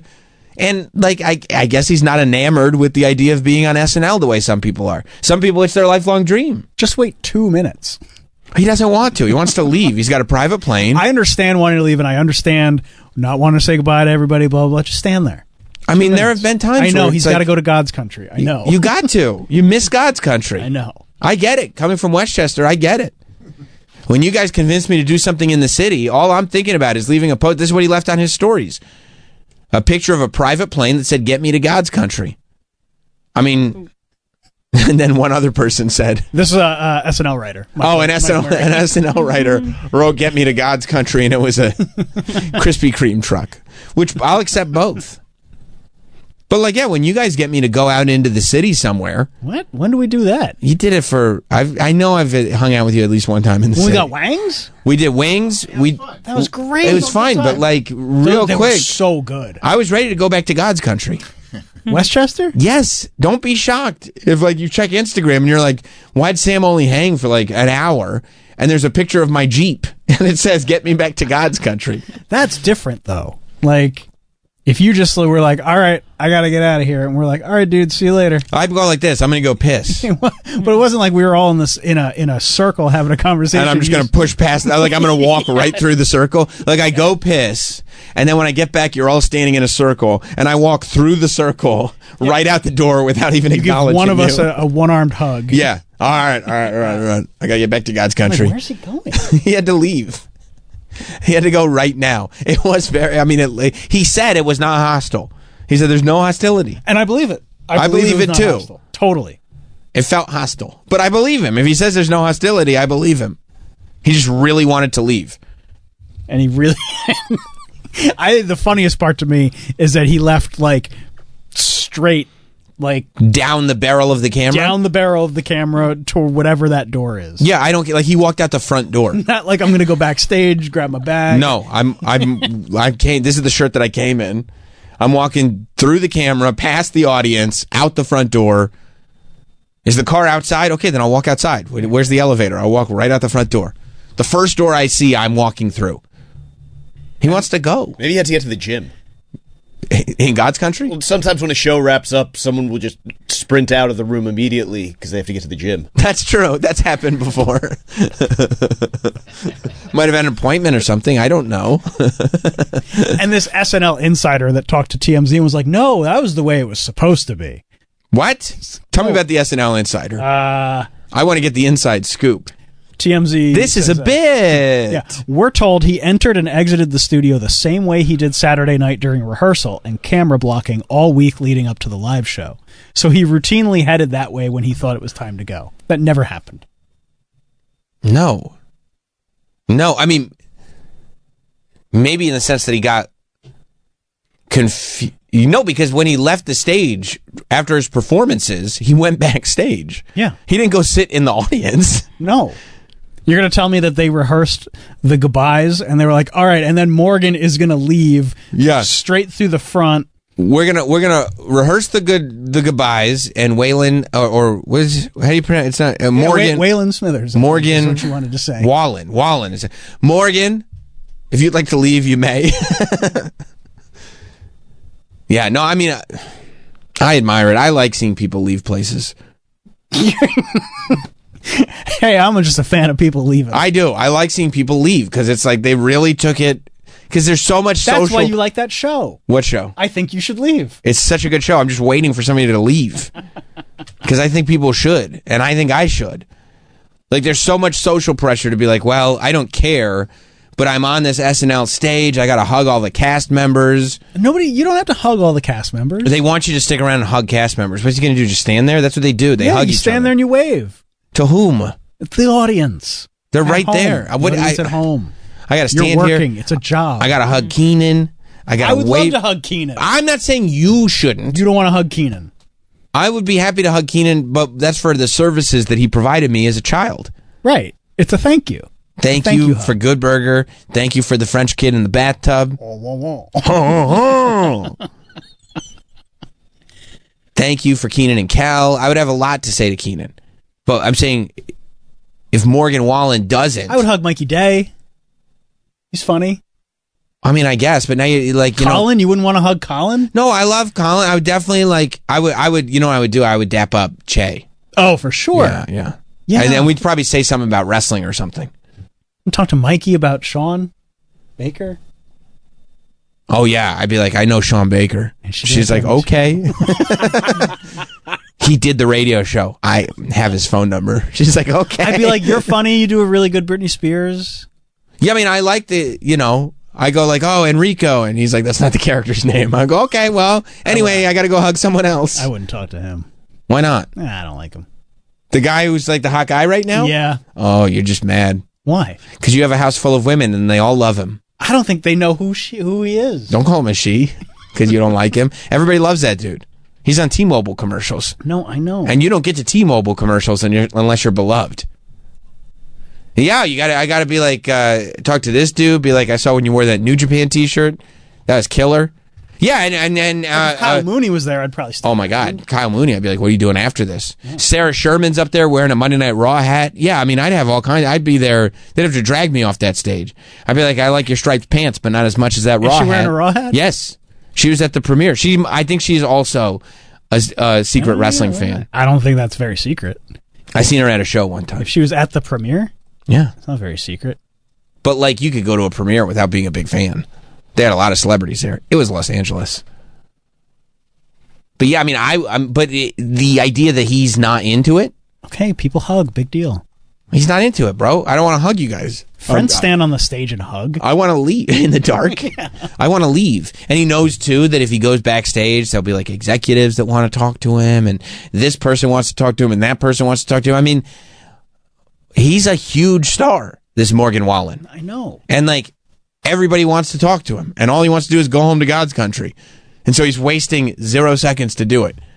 I like it. Like if G.E. Smith was there, I'd probably hang. Sure, of course. Like, how do you do all those sick riffs? And also, like, what's your ponytail technique? Because it's always perfect. It's on point. But he's not there. That's the point. No, I know he's not there. Unfortunately. I grab that other guy. I go, yo, dude, what are you going to do if Trump isn't the president anymore? Are you still going to work on the show? The guy who does the Trump. Yeah. There's a million things to talk. His name is. Right. Yeah. I'd be like, do you guys know Cecily Strong? I don't know. I'd run out of conversation. I mean, this is a long credit scene. You see her doing the wine thing? You remember that? Yeah, that's fine. I like her. Sometimes, though, it's like they have short credits. You know, the sketches have run too long. Yeah. And they just, thanks, everybody. And they have like 2 credits. Yeah. But this is a long credits. It's 2 minutes. And look at the audience looking back, going like, is Morgan coming back? Is he leaving? Is he gone? He did. He was out. He was like, I'm out. That's what he probably said to Mikey Madison. Hey, I'm out. She was like, oh, okay, cool. Oh, we got to do the credits. He's like, yeah. Yeah, I know. I'm out. I got God's country. I'm out. Plus, he knows. Like, what are they not going to invite him back? Number 1, they are going to invite him back. And number 2, he doesn't care. No, I know he doesn't care. I love that. And I respect that he doesn't care. It's the best. He's not saying shit either. Woo! Yeah, I don't think he said anything. No. Greatest week of my life. No. No, I don't mean on the stage. I meant since this happened. Telling his kids to go to bed or something cute like that. Nope. What a hater. What do you mean hater? I'm in some full support of Morgan Wallen in this one. There's no hate at all. No, I know you're you're hating on. On what? I mean, you could search for anything. I'm not hating at all. I guess not. There it is. See what he did? He wanted to pin me in a corner like that. What an asshole, huh? Couldn't do it, though. And by the way, I'll call him an asshole, and if he wants examples, sit down, strap in. Good luck. Chuck in Boston. So Keenan is he the only SNL cast member that was an established actor before he got hired on? And I don't know if you guys knew that the guy Kurt from Good Burger, the guy on Mondo Burger. Oh yeah, rest in peace. Last week at 52. Yeah, I just wanted to know, was Keenan the only Saturday Night Live cast member that was hired on after he was an established actor? I think he was, wasn't he? Well, that's Can a you good name question. Another one? That's a good question, Chuck. By the way, first, rest in peace to the manager of Mondo Burger. We did lose him last week. Even though he was up to no good, everybody changes, so I'm sure later in life he changed. Well, Mikey Day was on Wild and Out, I believe, as a regular cast member. If you watch Wild and Out, you would know Mikey Day. I think he was on that. Hang on, I have a. Other than that, Most of them started as writers. on SNL, or just in general. Yeah. That's why they're not ready for prime time. That's right. Well, they have done. They remember they did that one season where they were like, "We need celebrities on the show." Right. Okay. So Billy Crystal. Right. Yeah. They did a whole season of it with Eddie Murphy, but Robert Eddie Downey Murphy, Jr. was on it. Yes. Anthony Michael Hall was on it. Yes. I mean, that was a disaster of a season. That's the Dick Ebersol season. That's when Lauren wasn't there. Right. Yeah. Right. And they were like, "Let's get names." So I think if you remove those seasons, almost always it's like we're getting even. Then I don't think so, because even in peak era, you're bringing in people from Second City. You're bringing in you're bringing in people that some people might know about, and even Mikey Day and Keenan. Wild and Out is an improv show. Right. Keenan was known, but it was because he did sketch comedy as a kid. It wasn't like he was like a sitcom star. I mean, he kind of wasn't Good Burger. I mean, Good Burger was scripted. Yeah, but it was based on all that sketch. And all that was scripted. Heavyweights. Heavyweights. And he was in Heavyweights. There she is. Yeah, he was in Heavyweights. And Mighty Ducks. Wait, no, that was Goldberg. That was Goldberg. Bill Goldberg. Bill Goldberg. Yeah. Yeah, Keenan might be the most high profile, I guess. Especially because he wasn't known, but our generation all knew him. When he started on SNL, 17 years ago? I was like, oh, shit, Keenan. Right. Yeah, it was 17 years ago, so we were all the perfect age that we were still kind of watching SNL regularly. Yeah. And we had also watched Keenan when he was a kid. It was like, well, is Mary Beth going to be there? Lori Beth Denberg. She played a character named Connie Mondoon. If you recall. No, I remember. Okay, good. Good. I just didn't want you to come across as ignorant. No. Connie Mondoon. Wow, she's 49. Yeah, I mean, they were all slightly older than us. I know. You know? I mean, that's how these things work. Michael McKean in the 90s. He was on SNL. And that was post Clue. Yep. Everyone was like, don't I know him from Clue? Isn't that Mr. Green? Yeah, he was already very famous. Clue was so great because in the end of Clue, Michael McKean... Which one? The real ending. The third ending. But this is how it actually happened.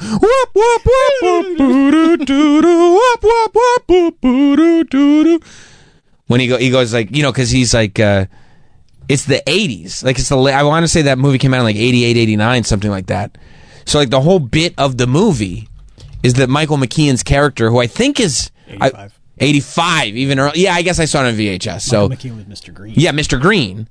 His whole character is that he was a government employee, but it was discovered that he was a homosexual. Right. And so there's bits throughout the movie of haha, you're gay, because that's what you just did in 1985. You know what I mean? That was totally fine. But then at the end of the movie, first of all, I didn't get any of those jokes because I watched Clue.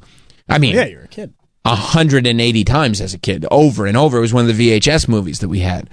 So I did not get any of those homosexual jokes because I didn't know what that was. And then at the very end of the movie, the last line is, because it turns out he was there the whole time. You know what I mean? He was aware of what was going on the whole time. He was alive the whole time. And you're thinking of Sixth Sense. Oh, he was dead the whole time. Right. No, Michael McKean, Mr. Green, was like an agent the whole time. He was undercover. Right. And then at the very end of the movie, he goes, now I'm going to go home and sleep with my wife. That's right. And he leaves and the music plays. And as a kid, I swear, I watched the movie hundreds of times, and every single time I go, well, who the fuck else would he sleep with? That's what people do. Like, I was like, why would anyone say that? Like, should I? This makes no sense. Husbands and wives sleep in the same bed. Later on in life, I was like, oh, that's hilarious. Oh. He's not a homosexual at all. He probably wanted Martin Mull. Yeah. No, Clue is a great movie. Great movie. You spoiled it for Danielle, but, you know. That's only one of the endings. See, Clue, you know the board game Clue. I had the game, yes. Were you good at it? No. Okay. She said that pretty vindictively. I shouldn't have brought it up. No. I didn't mean to put salt in the wound. But mind you, I was like 4. Sure. No, a 4-year-old is shit at Clue. You still That's make fair. guesses? No, but they're just not good. It's like a 4-year-old being like in the living room. I go, we pulled up the living room did that card already. 3 turns ago. How the hell could it be in the living room, you idiot? Yeah, no. But they did a film adaptation of the board game Clue with an all-star cast. And it's a great movie. But they did a gimmick, which didn't actually work for box office, where they had 3 different endings. And you never knew which ending of the movie you were going to see in the movie theater. Oh. So the idea was you would go to the movie theaters, different movie theaters multiple times, so you could see all 3 endings. Like, because you never knew which ending you were going to get. Except the way most of us, I'm sure you too, Travis, watched it, was when the VHS came out. Yeah, I didn't see it in the theater. Right. They put all 3 endings on the VHS, and they said, that's what could have happened, but and that's what might have happened, but, and then at the end they said, here's what definitely happened. And so there was one concrete ending, but really it was because they had different endings in the movie theater. Wow. Yeah. So you couldn't choose which ending you wanted to watch? No, you didn't know. So you could go see the movie 5 times, you see the same ending over and over again. Saw this already. Yeah, you lied. There's only one ending. I've only seen the one. But there were more. There were multiple. All right, guys, check out the movie Clue.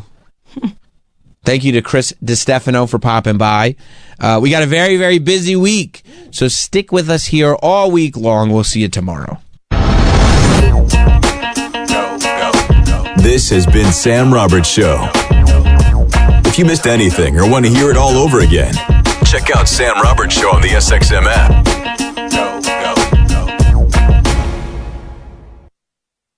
Greetings and citations. Haters. What if I just leaned all the way in and was like, hey, why do you think I suck? And then, whoever. And have really good speakers like Charlie Kirk come on and just eviscerate him. Right. And he's like, oh, you're making some good points. And I'm like, why is he doing this show? I would not do that show. No, but people are watching. Yeah. Like if he just went on with like Bernie Sanders and it was just this echo chamber of everything we've heard a million times, no one's going to care. No, that's true. That's true. And there probably are people that didn't like him before that are enjoying. I like that he does. I like that because I always thought he sucked. So I like that he's talking about how much he sucks. There are probably people out there going, that's actually a good show. You're one of them. Oh, I got this guy because he sucks, but he's having people on that tell him that. And he owns it. I guess he does own it now. Is he going to have Crowder on, do you think? Oh, yeah. Who's going to just sit at the table? Crowder still doing it? Yeah, he was on. I don't hear about him anymore. Well, I think he does Rumble and stuff like that. I just don't hear about it. Yeah. Yeah. Well, then, yeah. I mean, maybe I wouldn't be. Has he had Tucker on? No, that'd be a good one. It was only had 2 episodes. Oh, what's the second? Oh, right. He had Steve Tim Bannon. Wait, I guess 3 episodes. 3 episodes because he had Tim Waltz on. Yeah, he had to balance it out a little bit. Right. So he said Tampon Tim. Okay. Is that how he introduced him? Yeah. Yeah, because now Gavin Newsom has been a bully. Well, he's been indoctrinated by his podcast guests. Well, I think Tampon Tim's going to be his ring name. I gotcha. You mean because he's a wrestler now? Yeah. Right. I mean, and this is probably Gavin Newsom. Do you think he's going to look at the numbers and be like, oh, Tim Walsh didn't say I suck once, and the numbers are dropping. Maybe I need to get back to having the people on who don't like me. We got Jesse. Yeah, he said, I guess they're going after the Trump supporter, Tim Walz is. Because Gavin Newsom isn't 100% sure who his audience is anymore. He used to go after all the Trump supporters, but now he's defending them. Yeah, he likes to defend them. He likes to have them on the pod. It's just weird because my boy. Well, yeah, because it used to be. I don't know. I'm so confused. Okay, I'm just trying to figure out the media landscape. I'm impartial. I'm just trying to figure out what the rules are, because it used to be you're not allowed. They said platforming. They said you're not allowed to platform people. It's bad to platform people. And I said, okay, all right, I understand the rules. And then Gavin Newsom was like, well, I'm going to have this podcast where not only do I platform people, like, they tell me their viewpoint, and I don't really have that much of a retort. And I was like, you're like a governor, right? Like, you know how to debate people. He's like, yeah, but like, we platform people here. I was like, I thought you're not supposed to do that. That was before. Okay. All right. Well, their numbers are dropping. So whose numbers? The Dems. Oh, and so he's like, well, if we just have people tell us we suck, we don't know what we're doing. Oh, okay. All right. I understand the strategy now. Just figuring out the rules of the game. That's all. And I'm trying to, and because my thing is, because McClure told me you need to start putting your listeners on game, is what he told me. So I'm trying to figure out the game so I can put you guys on. That's all. What were you going to say, Mike? Maybe it's like the producers. Oh, yeah. And he was trying to produce a flop because he's been having sex with old ladies. Gavin Newsom has sex with old ladies? Possibly. You're saying by rules of the producers. Yeah. I got you. Okay. And to get out, he doesn't want to have sex with them anymore. Sure. He's kind of a wealthy guy. He just wants to drink wine and have sex with young ladies. Younger ladies, right. So he's trying to get out of it by producing a flop, but it's accidentally been a big success. Right. I got you. So it's springtime for MAGA? Yeah. I see. Okay. And he doesn't understand why everybody's so into it. All right. I think that you're right. I think he also doesn't realize that like people love controversy, because he had Tim Walz on, maybe thinking this won't be controversial, but then Tim Walz let the big guns out. Let's hear a little bit of Tim Walz letting him know, hey, because I feel maybe Tim Walz heard Charlie Kirk say that if you're not good at podcasts, you are not a man. Because remember, he said that. He said, well, you guys... It's a masculine thing. And then Alex Cooper was like, really? And they were like, yes. All the successful podcasters are very, very masculine. And Alex Cooper was like, for sure? And Alice. They were like, yeah. Huh? Alice? Alex, I said. Alex Cooper. I thought you said Alice. No, she's my coworker. I know Alice her. Cooper. That would be dope. If Alice Cooper had a podcast, I would definitely listen to Alice Cooper's podcast as well. I'd like to hear what he has to say. I mean, imagine Alice Cooper interviewing Ted Nugent. You wouldn't listen to that? It'd be sick. They were just talking about Feed My Frankenstein. Have they ever had Alice Cooper on Alex Cooper? Oh. I would listen to that too. Cooper X Cooper? Yeah. I got to figure out who's running that channel, because I got some ideas. But this is Tim Walz on the Gavin Newsom show. Figured it out that the identity piece of this is more important than the actual substance behind it. Well, they've been doing it for decades. I mean, we've saw the welfare queens. They've seen the Southern strategy. We've seen it over and over. It's an old playbook, and we're as dumb as we want to be that we allow them to do this with CRT and ESG and DEI and every three-letter word. And then they demonize people. Yeah, demonize, and they weaponize grievance. They other people. They talk down to people, past people. They humiliate people. They weaponize difficult issues. But the bottom line is, and I think it goes back to what we began with, is, and I applaud you for this, is we cannot continue to be on the defense reacting to this. We've got to go on the offense. We got to meet people where they are. But I also think this, and this is where we can't be on the defense anymore. Here's what we're going to do. We're going to invite people on our podcast, and they're going to insult us, and we're going to be on the defense. Like, what? All right. Sounds a good strategy to me. You love it. Love it. You're loving it. So far, you're a subscriber. So far, it's great. Yeah, okay.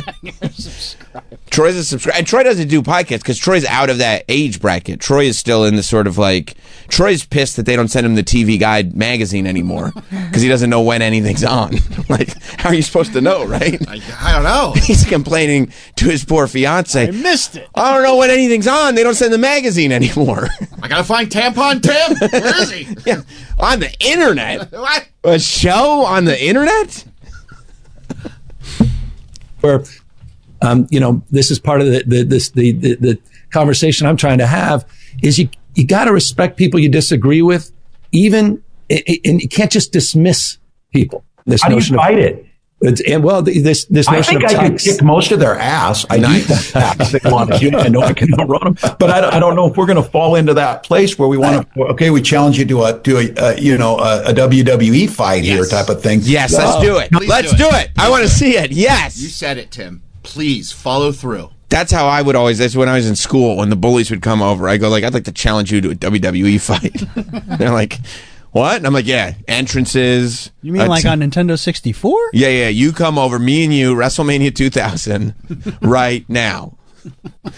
No, every time they'd be like 3:00 in the parking lot. I go, "Okay, let me get the ring announcer. Let me get the referee. I'm gonna bring somebody out with some sparklers so I can like kind of look like Goldberg when I come out. It's gonna be great." Bill Goldberg? Yes. No, Goldberg from the Mighty Ducks. I'm gonna wear a jersey. Bill Goldberg. Bill Goldberg. You gotta say it with that Calgary accent. Never gets old. No. Where we want to. Okay, we challenge you to a WWE fight here type of thing. Counter, but it's a natural reaction. I think it's one of the reasons we're losing so many men. And again, it's multi-ethnic. It's not just white men. We're losing them. We're losing them to these guys online. We're losing them people that I'm bringing on this podcast as well. That's why I brought. These are bad guys, though. These are bad guys, but they exist. Yeah, what's WWE? He's such a good. Tim's the good guy. Everybody's the bad guy. Was he in China grooming people or something like that? No, I don't think so. Probably. I heard that on the internet. Okay, all right. It was all over X during the election. Right, you must have slipped into Troy Zalgo for a sec.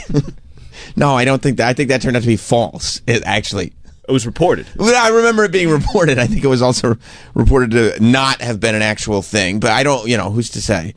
I like all of a sudden Tampon Tim's now trying to be masculine. Wow, because he heard Charlie Kirk. I mean, it's so true. Like, who that represents the Democratic Party is masculine in any sort of way? Gavin Newsom? Gavin Newsom. That's your idea of what a masculine man is? Look how handsome he is. Look He's at a his handsome man. Troy, I'm joking around. Troy gets pissed. So am I. When you start talking. So am I. Come on, bro. John Fetterman? John Fetterman's masculine. He won't even wear a suit. No, he wears those shorts. I can see his knees. Actually, I don't think men are supposed to wear shorts. Right? Not in the workplace. No, not in the workplace. No, that displays like you've given up. Yeah. Yeah. I don't know. Well, but it's toxic masculinity, isn't it? That's just masculine, period. They hate masculine men. You're saying they have masculine periods? What about Pete Buttigieg? You think he's a masculine man? I do. I do. Mayor Pete? He ran the Department of Transportation. That's right. Woman can't do that. No? This makes a good point. I mean, yeah, it's true. They've. Obama was masculine. Obama's masculine. He plays basketball. He's probably the last one. He put up numbers. He put up numbers on the court. He was probably the last Democrat that had like masculine traits. Well, they've just alienated. By the way, Bill Clinton was very masculine. Oh yeah, he was very. I mean, he had testosterone oozing out of him. Yeah, he couldn't even get his job done. He was so masculine. Just frothing. I mean, yeah, everywhere he went. It's like, shouldn't you be busy, dude? He's like, no. I'm so horny. Yeah, that's a good impression. That's really good. That's good. Sounded like him. I think he said that on Arsenio that one time. I'm so horny. I'm so horny. I'm so horny. What about Cory Booker? Isn't he dating Rosario Dawson? He's masculine. Cory Booker's masculine. I mean, Cory Booker's masculine. Okay. You don't even know who he is. Of course I do. I've seen a whole documentary about him when he was running for mayor of Newark. And he dated Rosario Dawson. He's masculine. Rosario Dawson wouldn't put up with She's pretty awesome. Yeah. He's hyper masculine. He is hyper masculine. Oh, yeah. He's meta. He is. Wait, no, he's not meta. He's a meta male. No, meta males are bad. Oh. I thought it was just a guy who's on Facebook nonstop. Well, okay, so should we keep listening to Tim or do we get it? We get it. Okay. So I was going, okay, well, it looks like Gavin Newsom has figured this out. He's like, the trick is have a podcast, right? And you go, oh, okay, he's got it. However, the other side is clap back. Troy, your side. Yeah. This is my side. You guys have your own podcaster that's going to make sure Gavin doesn't take this whole thing away. So you say there's a juxtaposition. A full juxtaposition to go like, okay, Gavin, you think you got something? Well, I got something too.